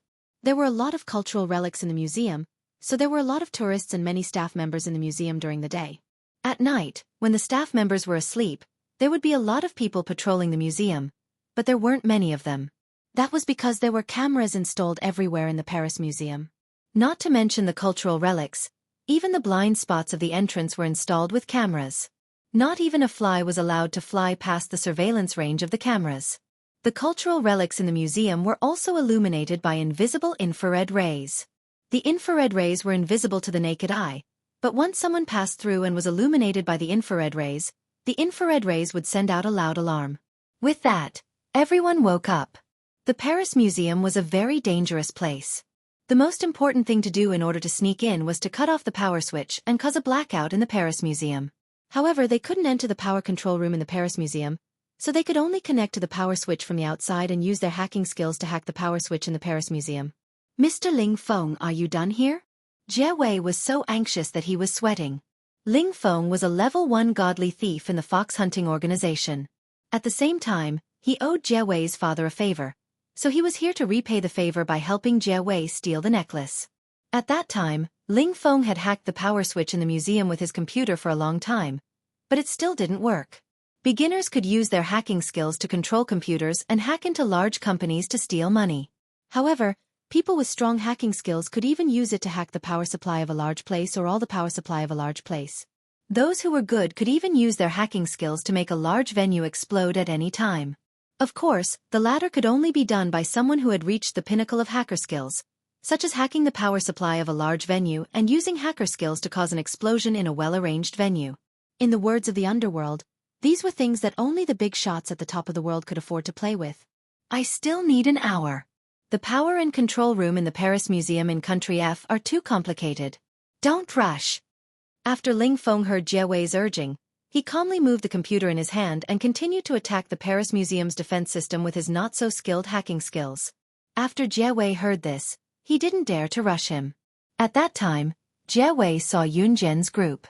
Why are you here now? Could it be that she wants to take advantage of the time when Mr. Ling Feng is working hard to turn off all the power in the Paris Museum and take advantage of the opportunity to enter the Paris Museum with us? How shameless! When Jie Wei saw this, he didn't even think about it before blurting out these words. However, the moment Jie Wei said this, he saw Yun Jian walk around Jie Wei and walk in front of Ling Feng. What are you trying to do? Eva saw this and stood up to stop Yun Jian. However, just as Jie and Eva were looking at Yun Jian as if she was here to cause trouble, Yun Jian suddenly stopped. In front of everyone, Yun Jian spoke nonchalantly and arrogantly to Ling Feng, who was immersed in his computer. I'm not going to let you down. Please remember the domain name of this book. Mobile version reading website.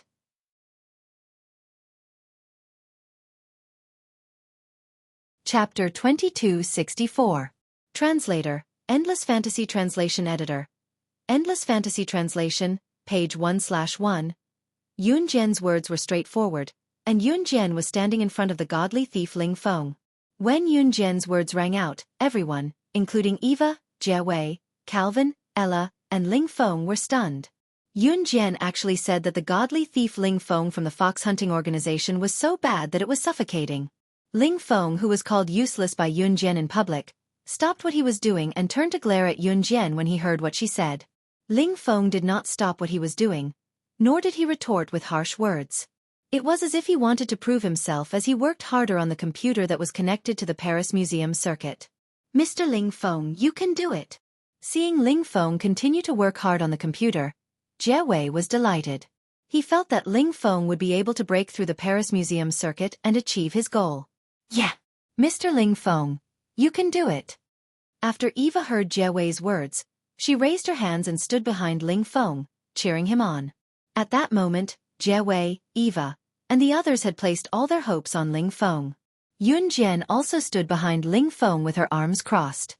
Ling Feng from the fox hunting organization was a man of few words, but if someone provoked him with words, he would not retaliate. Instead, he would use violent actions to prove himself.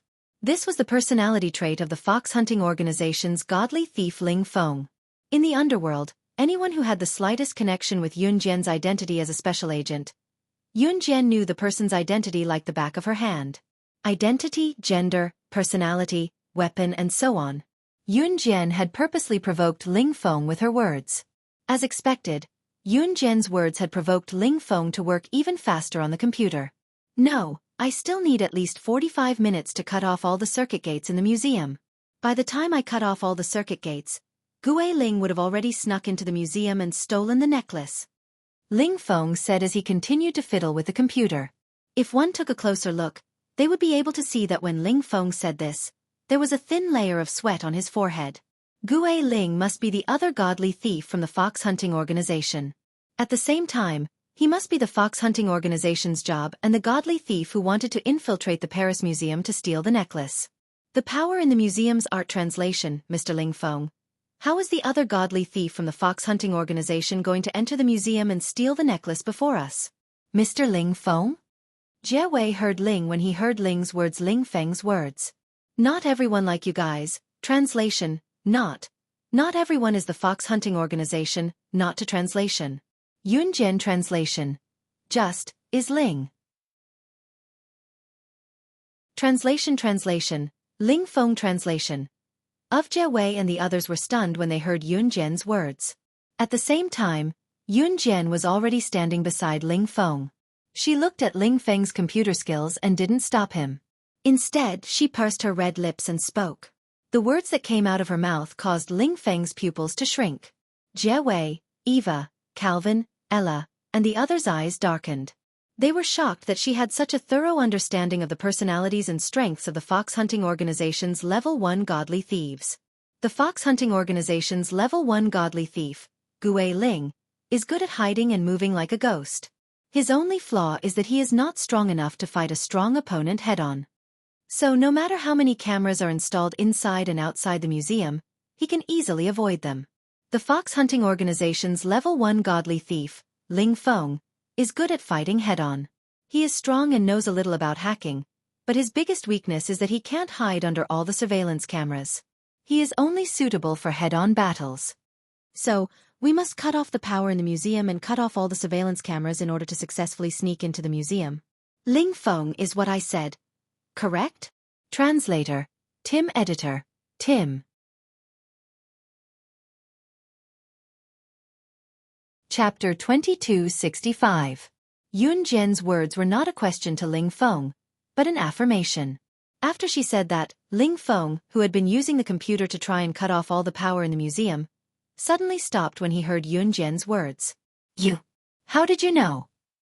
All the information of the Level 1 godly thieves in the fox hunting organization is encrypted and sealed by professionals. Other than the few people at the top of the world, no one else knows about this. Ling Feng stopped what he was doing and turned around to look at Yun Jian. His face was full of shock and fear. All the information of the Level 1 godly thieves in the fox hunting organization was encrypted and sealed.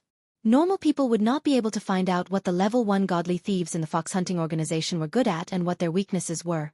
As a person in the underworld, the last thing they should do was to expose their weaknesses to others. Therefore, the fox hunting organization valued the information of the godly thieves in the organization. Once their weaknesses were exposed to the enemy, they would most likely die.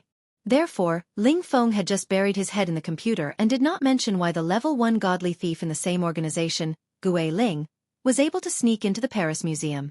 However, he did not mention that he was going to sneak into the Paris Museum like Gui Ling to take back the necklace. This involved Ling Feng's and Gui Ling's weaknesses. After all, Ling Feng and Gui Ling were godly thieves in the same organization. If the two of them exposed each other's weaknesses, it would not benefit either of them. Yun Jian had pointed out all of Gui Ling's and Gui Ling's strengths and weaknesses so accurately. This gave Ling Feng a great shock. It was as if he was naked in front of Yun Jian.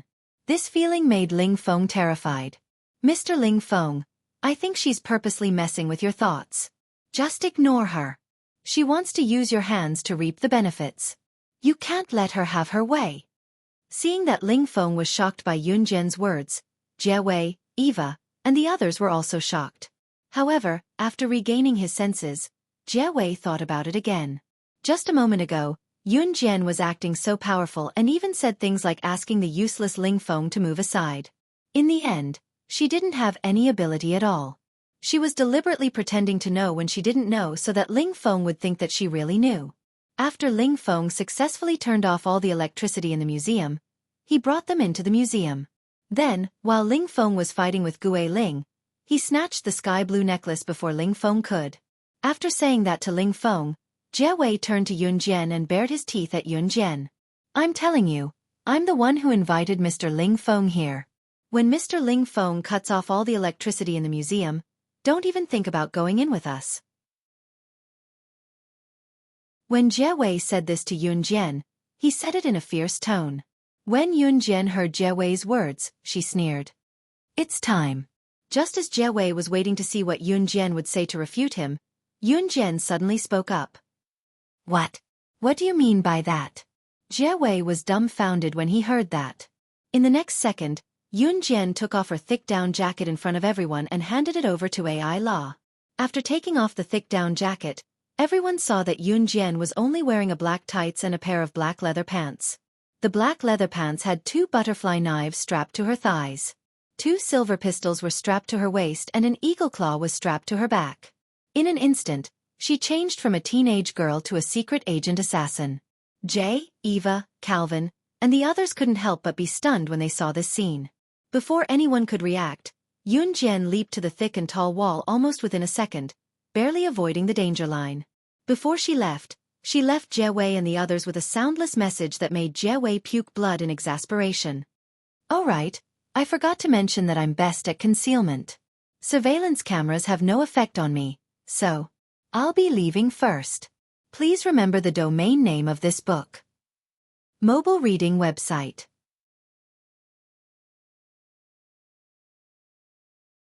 Chapter 2266. Looking at Yun Jian's appearance, she was obviously fully equipped. And she actually said that she was also an expert in concealment. This meant that Yun Jian didn't even need Ling Feng to cut off the museum's power to enter. Yun Jian's words made Jie Wei so angry that he almost spat out a mouthful of blood. One must know that Jie Wei had been bragging about how Ling Feng could cut off all the power in the museum. But Yun Jian actually had the ability to avoid all the surveillance cameras in the museum. This meant that Yun Jian didn't even need Ling Feng to cut off the museum's power. And at that time, Yun Jian flashed into the museum after saying those words and disappeared in front of everyone's eyes. Her speed was so fast that even Jie Wei, who had always been unhappy with Yun Jian, was astonished. Who is that little girl? She can actually avoid all the surveillance cameras like Gue Ling. Just as Yun Jian disappeared in front of everyone's eyes, Ling Feng said in a shocking tone. "She is." Eva was just about to say that Yun Jian was the hand of death in the medical world. But before she could finish, Jie Wei elbowed her harshly. Jie glared fiercely at Eva, then spoke in a somewhat displeased tone. "She's just an ordinary university student. Who could she be?" Jie Wei said in a very unhappy tone. Obviously, Jie Wei was very dissatisfied with Yun Jian's identity as the Hand of Death. The legendary Hand of Death in China was actually someone like Yun Jian. This made Jie Wei unwilling to accept it and didn't want to believe it. Just as Jie Wei finished speaking, Ling Feng's incomparably shocked voice suddenly rang out, making Jie Wei, Eva, Text, Ella, and everyone else present suddenly tremble after hearing it. "That's really incredible. Gue Ling's concealment, avoiding cameras and infrared rays, is the strongest among the level 1 godly thieves in the fox hunting organization. Who is that girl?" "She actually has the same ability as the strongest level 1 godly thief in the fox hunting organization, Jie Wei." At that moment, Yun Jian had already avoided layers and layers of 360-degree surveillance cameras in the Paris Museum and quickly arrived at the outside of the Paris Museum. The Paris Museum was indeed an international museum. The surveillance cameras at night were installed. Even a fly would have a hard time flying past its range. But this wasn't a problem for her. Yun Jian was currently leaning against the wall of the Paris Museum. She was looking at the window on the 3rd floor of the Paris Museum. After gauging the height, Yun Jian took out the prepared eagle claw from her waist and held it in her hand. The eagle claw seemed to have a life of its own as she lightly swung it to hook the claw onto the window on the 3rd floor. She tugged on the rope that held her talon tightly. After making sure that the talon had hooked onto the edge of the window on the 3rd floor, she turned sideways and stepped on the wall. It took her less than 3 seconds to make her way to the window on the 3rd floor. He took out the iron wire that he had prepared beforehand from his hair, and inserted it into the lock of the window on the 3rd floor. With a gentle tug, the window opened. She opened the window, jumped in, and closed the window. Yun Jian executed the series of actions smoothly without making any noise in the silent night. It took less than 10 seconds for Yun Jian to climb into the window on the 3rd floor from the wall on the 1st floor. Yun Jian had just climbed into the window on the 3rd floor when she heard a noise not far away. Her eyes shifted slightly and she rolled to the side to hide in the dark. At this moment, 2 soft male voices came from not far away and entered her ears. "Someone just reported that an international thief came to our museum to steal the necklace tonight. Brother, which international thief do you think is so powerful to target us?" "It doesn't matter who it is. What's important is that no matter who it is, he won't be able to escape today. Moreover, our people have already protected the necklace. No matter how powerful the international thief is, he can't steal the necklace in front of so many Interpol officers. He's not slaying God, the #1 international secret agent. Hehe. Please remember the domain name of this book." Mobile version of reading website.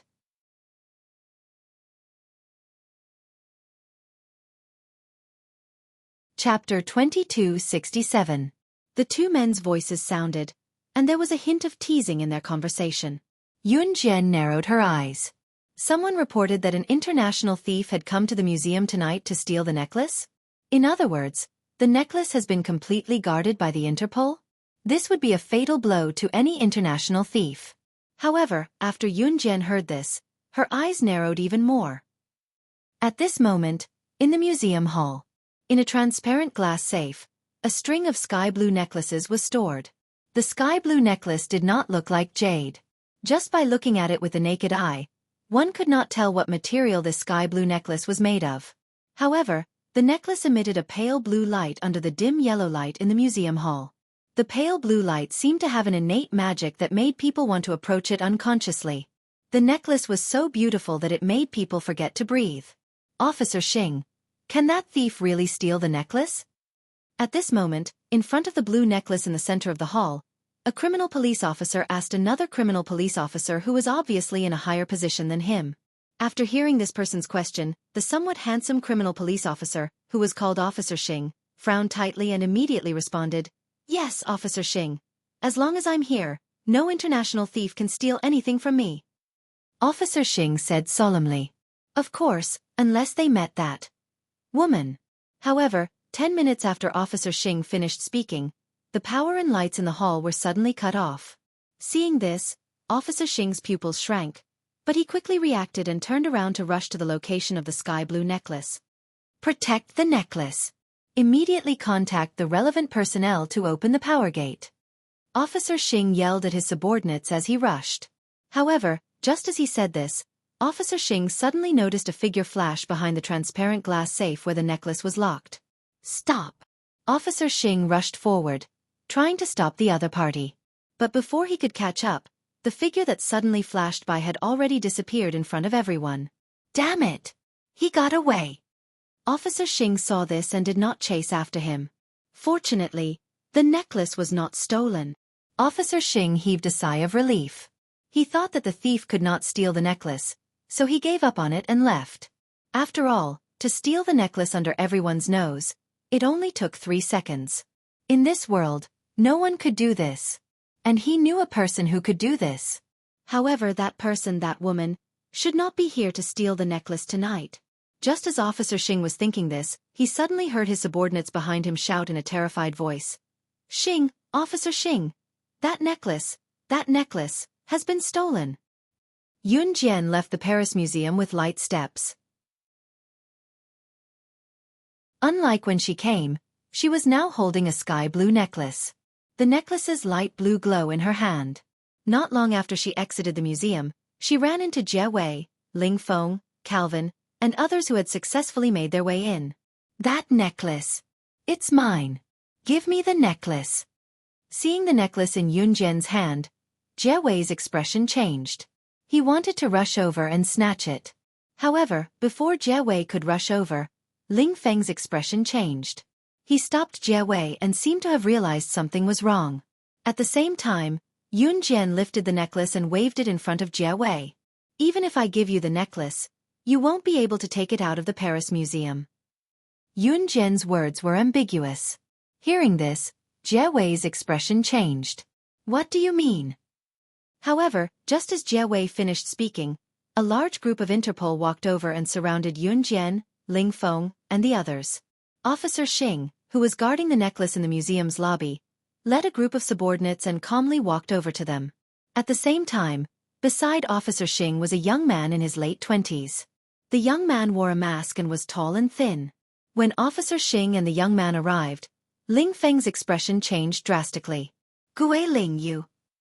Ling Feng looked at the young man beside Officer Xing and his pupils constricted.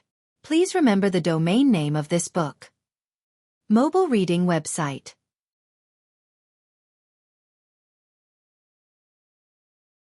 Chapter 2268. Good evening, Ling Feng. But soon, you won't be able to get better. At that moment the young man, who was Gui Ling, looked at Ling Feng and coldly said these words to Ling Feng. Ha ha ha.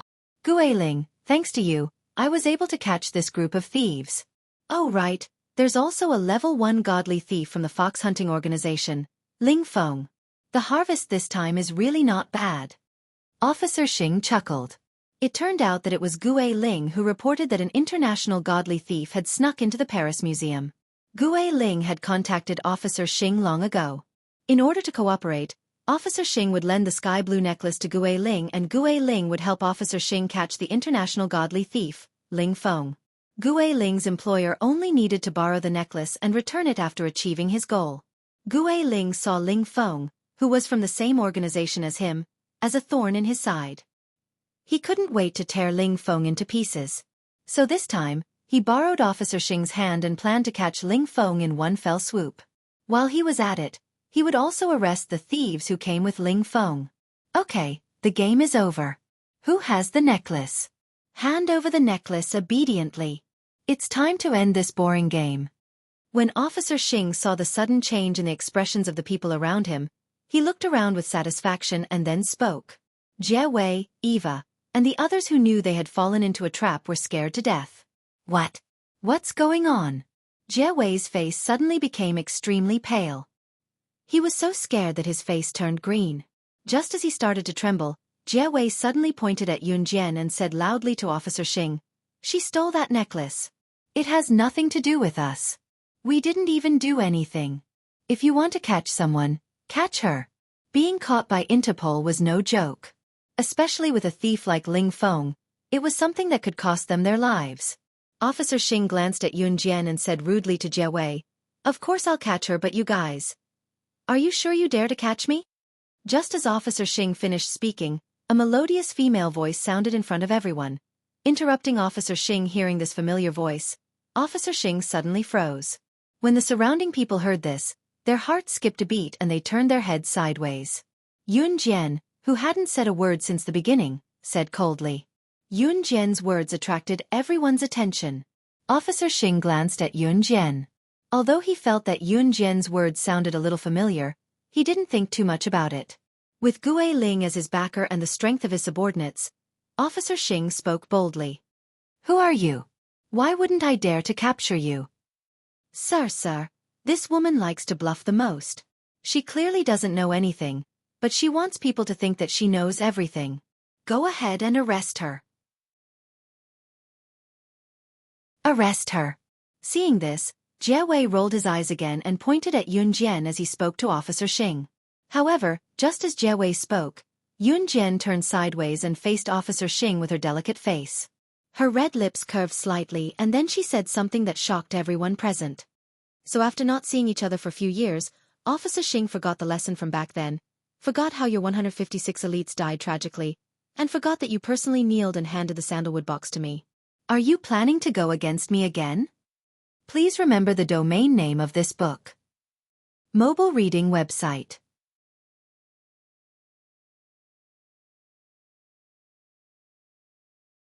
Chapter 2269.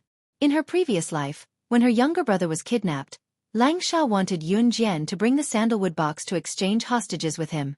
Back then, the sandalwood box was very popular. Top international leaders and even some old guys who had been in seclusion for many years came out to fight for it. Some of them even hired top secret agents or mercenaries to fight for the sandalwood box even at the cost of their lives. And the sandalwood box was obtained by Yun Jian from Officer Xing rather than a fight. It was more accurate to say that Officer Xing personally knelt and handed the sandalwood box to Yun Jian. This Officer Xing was an international-level criminal police officer. His international status was very high because Officer Xing had captured countless international felons. He had even participated in the arrest of a very powerful 3S-level wanted criminal back then. Back then, the sandalwood box fell into Officer Xing's hands. However, this sandalwood box had not been in Officer Xing's hands for long. Before Officer Xing could warm the sandalwood box, a terrifying woman appeared. That woman was Yun Jian. Back then, Officer Xing swore that he would never hand over the sandalwood box. Later, Yun Jian killed all 156 of his elites in front of him. In the end, Officer Xing was forced to kneel in front of Yun Jian in public and hand the sandalwood box to Yun Jian. This incident was the shame of Officer Xing's career. At the same time, it was also Officer Xing's nightmare. Officer Xing did not know who that woman was, but after that, whenever he thought of that woman, Officer Xing would wake up from his dreams. Therefore, in Officer Xing's heart, Yun Jian's behavior was not only the shame of his career, But more importantly, it was a nightmare that would make Officer Xing break out in cold sweat every time he thought of it. Originally, Officer Xing thought that the terrifying woman would never stand in front of him again in his life. He never expected. This woman actually changed her face and appeared in front of him again? Officer Xing was so scared that his forehead was covered in cold sweat. He looked at Yun Jian in horror and opened his mouth, but he was so scared that he could not say anything. What is this woman saying? She actually said that our handsome and brave Officer Xing personally knelt in front of her and handed that sandalwood box? Who does she think she is? Southern Sea Guanyin? Slaying God, the #1 on the international secret agent ranking? What a joke. This was really going to make people laugh to death. Officer Xing, let's quickly arrest this thief. An Interpol officer standing next to Officer Xing, who was also Officer Xing's subordinate, suddenly laughed out loud after hearing Yun Jian's words. When he was done laughing, he sneered at Yun Jian with a slightly mocking gaze and spoke with a smirk. Not many people knew that Officer Xing had knelt down and presented the sandalwood box to Yun Jian. At least no one knew about it now, including Officer Xing's subordinates. Hearing Officer Xing's subordinate refuting Yun Jian in such a tone, Jie Wei, Eva, and the others instantly breathed a sigh of relief. Especially Jie Wei, he rolled his eyes at Yun Jian. At first, he thought that Yun Jian would come up with some tricks to let him get away. In the end, even Officer Xing's subordinates didn't know her. Yun Jian was obviously putting on a show. After rolling his eyes at Yun Jian lazily, Jie Wei began to worry about his own situation. Was he really going to be arrested together with Ling Feng? However, just as Officer Xing's subordinate and Jie Wei finished speaking, the surrounding people suddenly saw Officer Xing looking at Yun Jian as if he had seen a ghost. His face turned pale and his lips turned pale. Then, he looked at Yun Jian and said in horror, "Please remember the domain name of this book." Mobile version of reading website.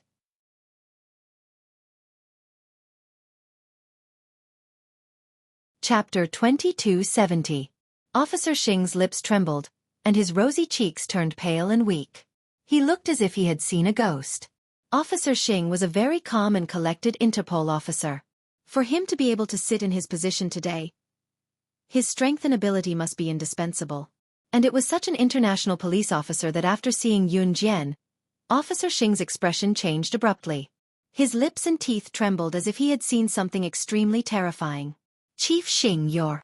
The subordinate who rejected Yun Jian's request just now stared at Chief Xing blankly after his initial shock. "She's right. She's the terrifying woman who forced me to kneel and beg for mercy." Before Jie Wei could react, Officer Xing let out a huge sigh of relief and admitted it in front of everyone. After saying that, Officer Xing took a deep breath and turned to look at Gui Ling. He suddenly said apologetically, "Looks like our cooperation has to end. I can't afford to offend this woman. That necklace, if you have the ability, you can fight for it yourself." After saying that, Officer Xing looked at Yun Jian seriously and waved his hand. He waved to his Interpol officers and turned to leave. He didn't even arrest Ling Feng, Jie Wei, Eva, and the others. It seemed that Officer Xing would rather report the crime of losing the necklace to his superiors than continue the confrontation with Yun Jian. After a while, Officer Xing, who had been eyeing Ling Feng and Yun Jian covetously, led a group of Interpol officers and left faster than anyone else. Jane, Eva, Calvin, Ella, Calvin, and the others were all shocked when they saw this. Seeing this, Yun Jian didn't plan to stay. She hooked the sky-blue necklace on her wrist and swung it. She turned around briskly and signaled Calvin and Ella to leave with her. Seeing this, Calvin and Ella weren't stupid. They planned to quickly follow Yun Jian and leave before Ling Feng, Jie Wei, Eva, and the others could react. However, just as Calvin and Ella were planning to follow Yun Jian and leave, a voice came and stopped Yun Jian from leaving. "Stop."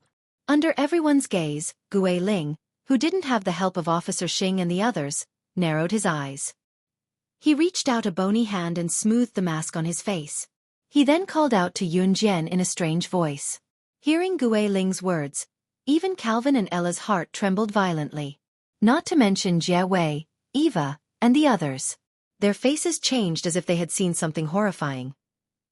At this moment, Gui Ling's voice once again sounded out. Within his words, there was a trace of coldness that caused one's heart to tremble. "Leave the necklace and you can leave." Otherwise. Before Gue Ling could finish his sentence, Ling Feng looked at Gue Ling and spoke after Gue Ling finished his sentence.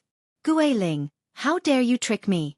With me here today, don't even think about taking the necklace away. There were 3 groups of people who wanted to fight for the necklace. Yun Jian, Calvin, and Ella were in the group. Ling Feng, Jie Wei, and Eva were in the group. After Officer Xing left, Gue Ling was in the group by himself. The 3 groups were eyeing the necklace covetously. However, just as Gue Ling and Ling Feng were determined to get the necklace, Yun Jian's disdainful voice suddenly came. Her words made Gue Ling, Ling Feng, and the others tremble from the depths of their souls. Please remember the domain name of this book. Mobile version of reading website.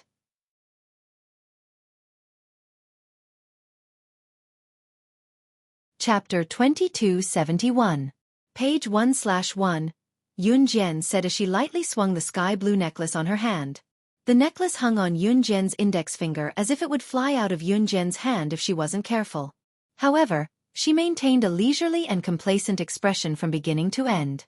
It was as if she was facing the threat of Ling Feng and Gue Ling, 2 first-class godly thieves from the fox hunting organization.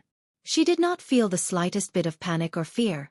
Mr. Ling Feng, didn't you say that you're an expert in direct combat and that you're strong? Let's defeat that woman and the other first-level thief and take the necklace. Jie Wei Ku suggested quickly, remembering that Yun Jian had mentioned Ling Feng's prowess back then. The woman was, of course, Yun Jian. To Jie Wei, nothing else mattered. The most important thing was for Ling Feng to take the necklace back from Yun Jian's hands. Hearing Jie Wei's words, Yun Jian's lips curled even tighter.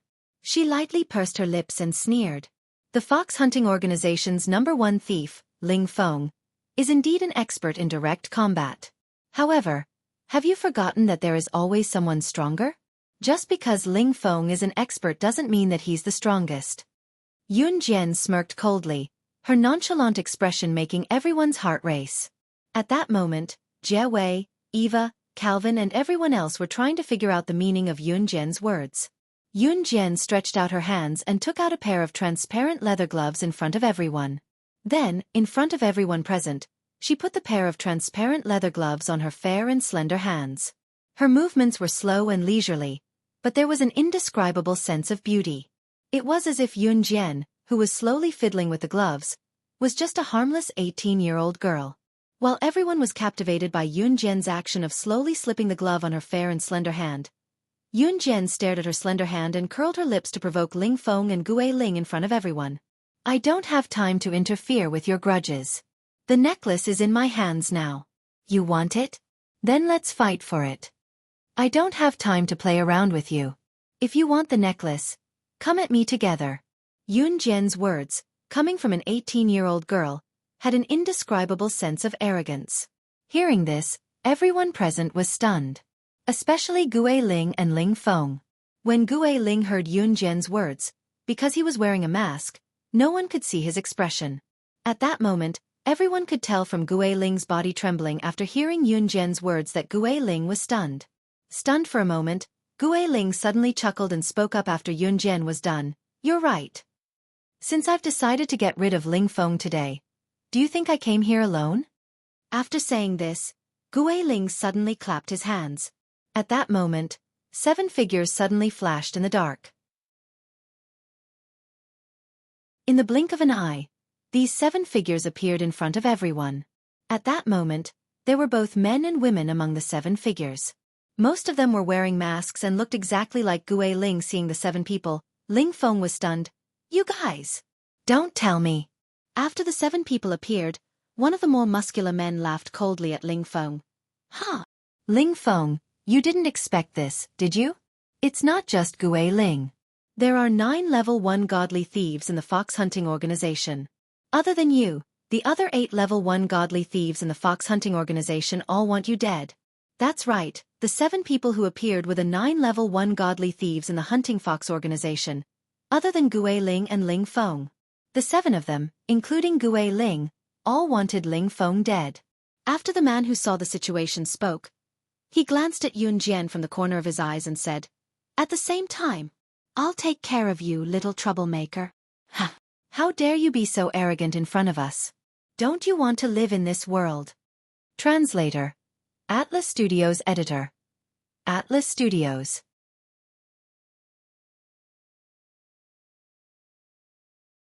Chapter 2272. This unforeseen event caught everyone off guard. Gue Ling wanting to deal with Ling Feng was already out of everyone's expectations.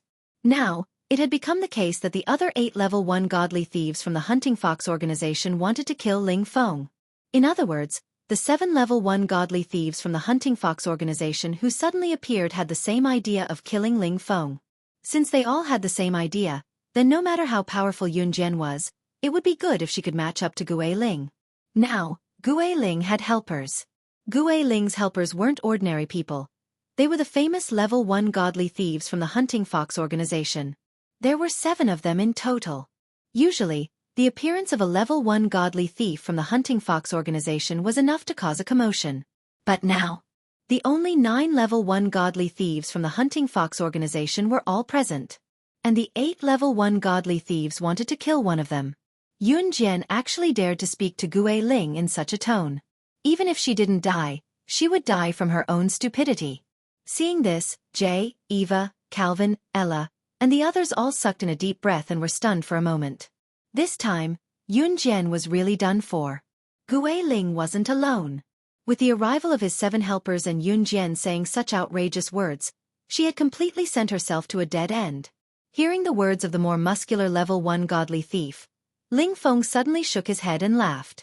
After laughing, he seemed to have given up on his own life. He raised his head and met the eyes of the 8 level 1 godly thieves, including Gue Ling, and laughed. I, Ling Feng, have stolen countless rare treasures in my life, but I have never done anything to harm anyone's life. You want to kill me? This is a foregone conclusion. No matter, from the moment I stepped into the world of godly thieves, I didn't plan to leave alive. But they are innocent. Take it as my last plea to you, let them leave. Take the necklace. Ling Feng pointed at Yun Jian, Jie Wei, Calvin and the others as he spoke to the 8 level 1 godly thieves, including Gue Ling. After hearing Ling Feng's words, Gue Ling laughed loudly. Gue Ling already knew that Ling Feng's death was a foregone conclusion. He laughed loudly and refuted Ling Feng's words. Why are you still pretending to be a good person when you're about to die? This little girl dared to talk to me like that. I'm going to humiliate her to death. Only then can I resolve the hatred in my heart. After these words were spoken, the hearts of the surrounding people trembled violently. Jie Wei and the others were so scared that they didn't dare to utter a single word. It had evolved into this situation. This was a confrontation between a group of international bigwigs. None of them dared to utter a single word. Did they not want to live anymore? When Gue Ling saw this scene, he once again let out a strange laughter that sounded like silver bells. After laughing, he looked at Yun Jian and said to Ling Feng, "Since you care so much about her, I'll shoot her in front of you." As he spoke, Gue Ling reached out to take out a pistol from his waist. But just as he reached for the box at his waist, he felt nothing. Gun. Where was his gun? Just as Gue Ling was thinking about this, a girl's voice suddenly sounded. Is this what you're looking for? After speaking, Yun Jian suddenly stretched out her hand from behind her back. But what was different from before was that Yun Jian's outstretched hand was holding a large number of weapons. All kinds of guns and knives. When Gue Ling, the 7 level 1 godly thieves, and the other level 7 godly thieves saw these guns and knives, they all turned pale with fright. Aren't those our weapons? Why are they with you? Those weapons, how did they all end up in this little girl's hands? Gue Ling was so scared that his expression suddenly changed. Who exactly was she? Please remember the domain name of this book. Mobile reading website.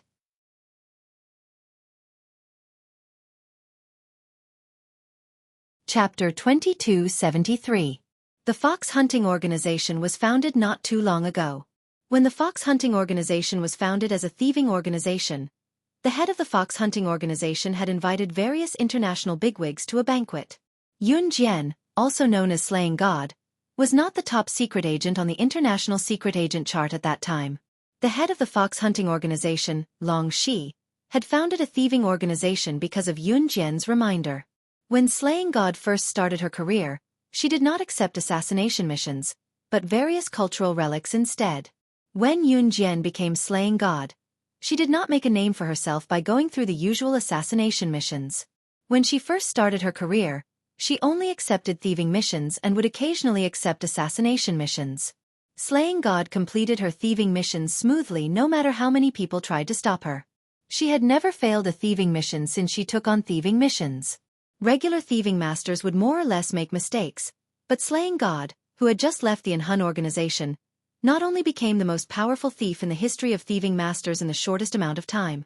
Later on, no matter how many people tried to stop her, she could complete her missions smoothly. That was not all. During the period when Slaying God took on thieving missions, she would send a theft notice to the owner of the treasure she had her eyes on before she stole them. In other words, when she stole a treasure, she had to tell the owner of the treasure that she was here to steal it. If he had the ability, he should be prepared. Even so, whenever Slaying God took on a thieving mission, even if the owner knew in advance that she was going to steal the treasure and hired numerous international bigwigs to guard it, there was nothing they could do. What was more terrifying was that not only did Slaying God manage to steal the treasure even when the owner of the treasure knew that she was going to steal it and hired numerous international bigwigs to guard it. Furthermore, they did not even know when Slaying God's men had stolen the treasure. That level of arrogance had caused an international uproar in the shortest amount of time.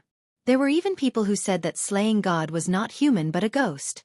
Only a ghost could do such a thing. That was what the international community was saying.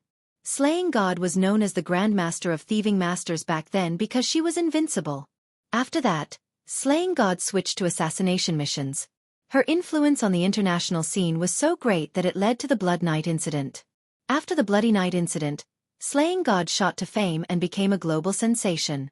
At that time, the head of the fox hunting organization, Long Shi, listened to Yun Jian and established the fox hunting organization. As for Yun Jian, she was naturally invited by the head of the fox hunting organization, Long Shi, as the Grandmaster of the Great Thief World with the highest VIP seat. At that time, this incident caused a sensation all over the world. Everyone present knew about it. Gue Ling and Ling Feng, who were standing in front of Yun Jian, as well as the 7 godly thieves from the fox hunting organization, had all heard about this matter. Therefore, when they heard Yun Jian's words, everyone revealed shocked expressions.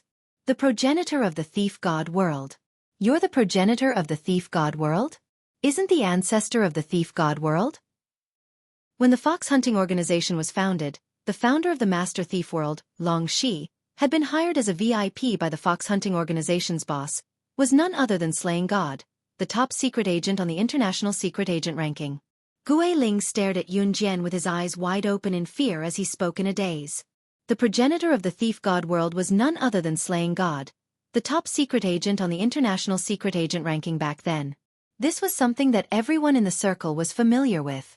At that time, after Gue Ling listened to Yun Jian's words, coupled with the fact that Yun Jian was able to steal the hidden weapons from him and the 7 international level 1 godly thieves from the fox hunting organization without anyone noticing, Gue Ling's body trembled violently. He was so stunned that he could not utter a word for a long time. When Gue Ling mentioned the 2 words, Slaying God, his voice was so soft that Eva, Jie Wei, Calvin, Ella, and the rest could not hear him at all. Therefore, when Jie Wei and the rest heard Gue Ling's words, their eyes froze and they were momentarily stunned. At that moment, it was not just Gue Ling. Even Ling Feng and the other 7 level 1 godly thieves from the fox hunting organization had a change of expression. However, Jie Wei could not see the expressions of the masked Gue Ling and the other 7 level 1 godly thieves from the fox hunting organization. He was already unhappy with Yun Jian, so he refuted her verbally. Ha! She can't possibly be the ancestor of the godly thieves world.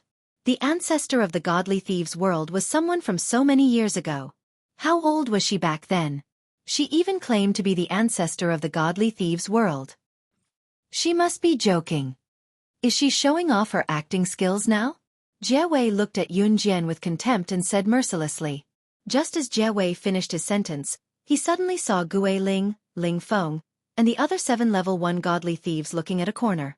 When they saw a mature male figure walking over from that corner, all of them lowered their heads and said in unison to the mature male who had just appeared.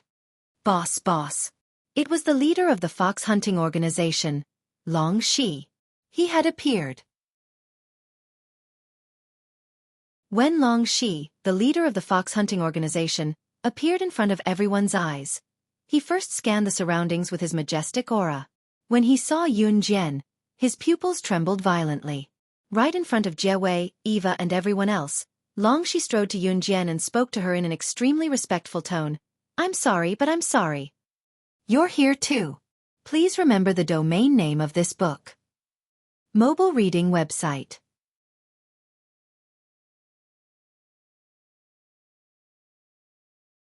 Chapter 2274. Page 1/1. Long Shi was already 35 years old. To be able to become the leader of the fox hunters at this age, he was already considered young and promising. Long Shi was considered a mature man. Although he was already 35 years old, his appearance was not bad and his skin was well maintained. Just from his appearance alone, he gave off a different kind of handsome vibe. The fact that Long Shi had walked up to Yun Jian in front of everyone and said that in public was enough to make one thing clear. Yun Jian, was the ancestor of the thieves. This unforeseen event not only frightened Jie and the others, even Gui Ling, Ling Feng, and the others who had already guessed this point had their faces turn pale with fright. It was not surprising that Long Shi could recognize Yun Jian. Before her rebirth, Yun Jian's appearance was always changing in front of outsiders. She always wore a human skin mask on her face.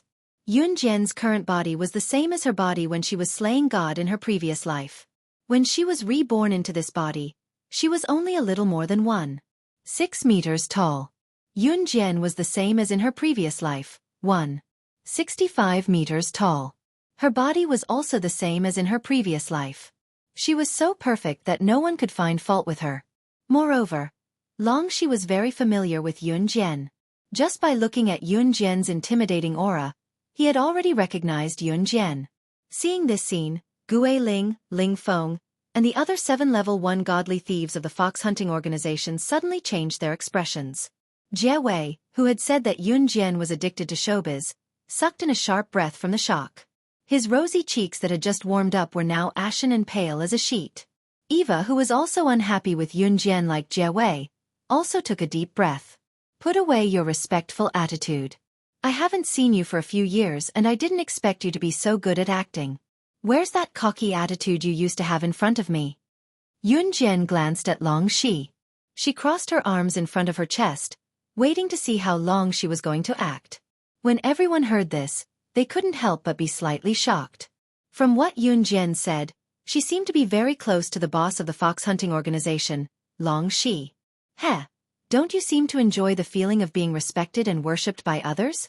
Tell me, which brats in my organization offended you just now? I'll catch them and cook them for dinner later." After Yun Jian said this, Long Shi, who had been looking at Yun Jian with respect and had even lowered his head to speak to Yun Jian with a trembling tone, suddenly seemed to have changed into a different person. He walked up to Yun Jian and spoke in the tone of an old friend. As he spoke, Long Shi glanced left and right at Gui Ling, Ling Feng, and the other 7 level 1 godly thieves. He looked as if he had seen his prey. It was as if Yun Jian said who had offended her, Long Shi would really capture them and cook them. The appearance of the fox hunting organization's boss was something that no one had expected. At that time, Gui Ling, Ling Feng, and the other 7 level 1 godly thieves were like deflated balloons. They all lowered their heads and didn't dare to say a word. It was only then that Long Shi came to Yun Jian's side and spoke to her with a grin. "Aya, my little S, look at you. It's only been a few years since we last met and you've become even more beautiful. Look at your breasts, your butt. Speaking of which, little S, 4 years ago I said that I would marry you when you grow up. Are you not going to consider it? Sigh, I'm afraid that no one in this world would want such a cruel woman like you. So, do you want to consider obediently coming into my warm embrace? Although I'm a little older, I know how to dote on women.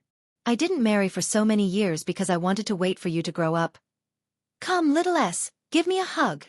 Little S was the unique name that Long Shi used to address Yun Jian. 4 years ago, Long Shi had told Yun Jian that he would marry her when she grew up. At that time, Yun Jian hadn't been reborn yet. She had never thought about love, so she didn't reject Long Shi nor did she agree to him. What Yun Jian did not know, however, was that Long Shi's eyes shone with sincerity when he said those words that sounded like a joke. At that time, after Long Shi said that last sentence, he really reached out to hug Yun Jian. Even though Yun Jian didn't give him a chance to hug her and avoided him every time, Long Shi didn't give up. He was waiting for her to accept him. However, before Long Shi could reach out to hug Yun Jian, a slender and handsome figure suddenly appeared in front of everyone. In the next second, a slender hand grabbed Long Shi's hand that was about to hug Yun Jian while a long leg kicked Long Shi 10 meters away mercilessly. At the same time, a magnetic and enraged voice boomed out of the blue. "What are you talking about? That's my woman. Stay away from my woman." Translator. Atlas Studios Editor. Atlas Studios.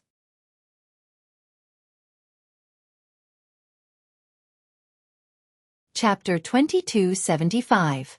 Translator, Endless Fantasy Translation Editor. Endless Fantasy Translation, page 1/1. After Long Shi was yanked away, he was kicked in the abdomen. As he was in front of Yun Jian, Long Shi was defenseless and the kick sent him flying 10 meters away. Fortunately, Long Shi was strong. Although he was kicked to the ground by the sudden kick, he quickly stood up and glanced sideways at the handsome man who suddenly appeared in front of him. The man was in his early 20s, wearing a black casual shirt and a pair of black casual pants. This black casual shirt and black casual pants gave off an indescribable sense of handsomeness when worn by the handsome man. The simple and light clothes outlined the handsome man's slender figure. Looking from afar, the handsome man gave people the feeling that he was a king who was unattainable. That aura that belonged to a king made Long Shi tremble from the depths of his soul. The most shocking thing for Long Shi was not that the handsome man was younger, taller, more handsome, and more compatible with Yun Jian. It was, the handsome man was wearing a black casual shirt and black casual pants, and Yun Jian was wearing a black tight shirt and black tight pants. Upon closer inspection, the patterns on the shirt and pants, they were exactly the same. Did this mean that the two of them were wearing matching outfits? Long Shi was so angry that he almost vomited blood when he saw this. When Yun Jian as Slaying God had just debuted, most of the missions she took were for thieves. From then on, Yun Jian knew Long Shi, who was an international thief. What attracted Long Shi's attention at first was Yun Jian's unique skills. When Yun Jian debuted as a newbie, she had looked for Long Shi to work with her a few times. Long Shi had always treated Yun Jian as a younger sister. Because of Yun Jian's unique skills, he had worked with Yun Jian many times. Later on, Long Shi gradually realized that Yun Jian's skills were so strong that it was impossible not to admire her. At the age of 14, she had directly killed the previous boss of Kosha mercenaries. At such a young age, she had become the top secret agent in the International Secret Agent chart. Her achievements were much higher than his. It was only then that Long Shi realized that he had fallen in love with this girl who was almost 20 years younger than him. That was why Long Shi told Yun Jian that he would wait for her to grow up so that she could consider marrying him as his wife. For the past 4 years, Long Shi had been waiting for Yun Jian. Not only was he waiting for her to grow up, but he was also waiting for her to consider his proposal. Yun Jian at that time did not reject him nor did she agree to his proposal. Long Shi was still hopeful that she would agree to his proposal the next time he saw her. Long Shi had waited for Yun Jian for the past 4 years. He did not have any contact with any woman. Even the hunting fox organization Hunting Fox without a second thought. Of Yun Jian translation is translation, Fox Hunting Fox. As Long Shi as Long Shi translation as Yun and as Long Shi since Long Shi translation. Unexpectedly, the Hunting Fox organization Hunting Fox was successful. At that time, Ce suddenly appeared beside Yun Jian and held onto the hand that Long Shi had never been able to hold. Long Shi clenched his fist. "Your woman? Little S has a man. Why didn't I know about it?" He had waited bitterly for 4 years. The moment he saw Ce, Long Shi's heart turned cold. He said hatefully, "I don't believe it." Long Shi shouted again before Ce could respond. After that, Long Shi's eyes narrowed as he looked at Ce's unbelievably handsome face and spoke to Yun Jian. "What's the matter? Little S, don't tell me you deliberately found a man to put on an act just to reject me?" Ce frowned when Long Shi said that. In the next second, Ce grabbed the back of Yun Jian's head and bent his handsome face down in front of Long Shi. He grabbed Yun Jian's mouth and their tongues intertwined. It was a moment later that Ce looked up with narrowed eyes, glaring at Long Shi with his gaze as sharp as an eagle's. He then spoke to the latter in a provocative tone. What are you talking about? Apart from having children, we've done everything else as husband and wife. How can it be fake? Translator. Atlas Studios Editor. Atlas Studios.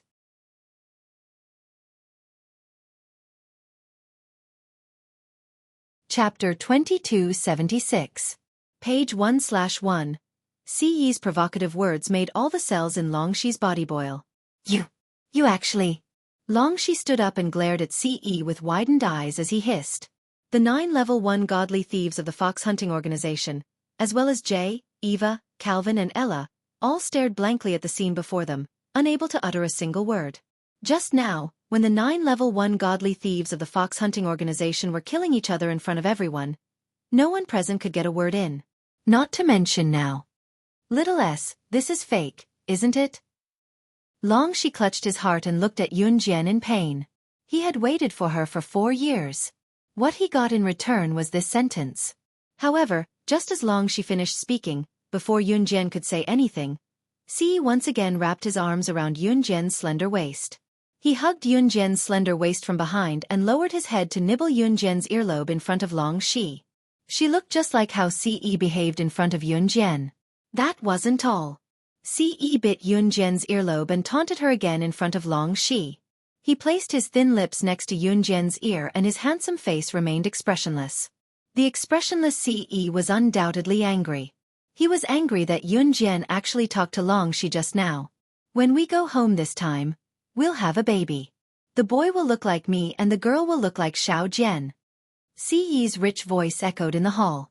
Even Eva and Ella, who were not young anymore, blushed when they heard Ce's words. Enough. Little S, I only want your answer. Are you related to him or not? Long Shi interrupted Ce. His fists were hidden in his sleeves as if he was heartbroken. Okay. Yun Jian gave Long Shi a faint reply. After she finished speaking, she held Ce's hand and said to Long Shi decisively, Sorry, I've never had any feelings for you. If you like someone, you like them. If you don't like them, you don't like them. Yun Jian didn't reply to Long Shi because she didn't know what love was.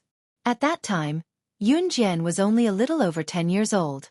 Yun Jian, who had grown up in Han, had no idea what love was. At this moment, she could clearly tell Long Shi that she had never had any feelings for him. After Long Shi heard Yun Jian's words, he felt a suffocating pain in his heart. He reached out and covered his head. After thinking for 2 seconds, he suddenly raised his head and said to Yun Jian, Little S, are you going to Death Island? I'll go with you. I won't give up. I've waited for you for 4 years. How many years has it been since this man appeared in your world? I'll use my actions to prove that not only can I wait for you for 4 years, 10 years, 20 years, I'll also wait for you. Long Shi's words made Ce's sharp eyes turn deep. Yun Jian didn't finish her sentence this time. After a moment of silence, no one spoke again. Ce grabbed Yun Jian and left the Paris Museum. Calvin and Ella agreed on a time and place to meet Yun Jian and left first. Long Shi, on the other hand, stood in place and dealt with the matter of the 9 Level 1 godly thieves killing each other. After Ce pulled Yun Jian into his Lamborghini sports car, he directly pulled Yun Jian, who was sitting in the passenger seat, into the driver's seat. Then, Ce flattened the car seat and grabbed her seductive lips, kissing her deeply. Yun Jian hadn't been intimate with Ce for a long time. After being kissed by Ce, she wrapped her arms around Ce's neck and let him do whatever he wanted. Immediately after the passionate kiss, Ce raised his hand and pulled off her black tights and panties. Translator. Atlas Studios Editor. Atlas Studios.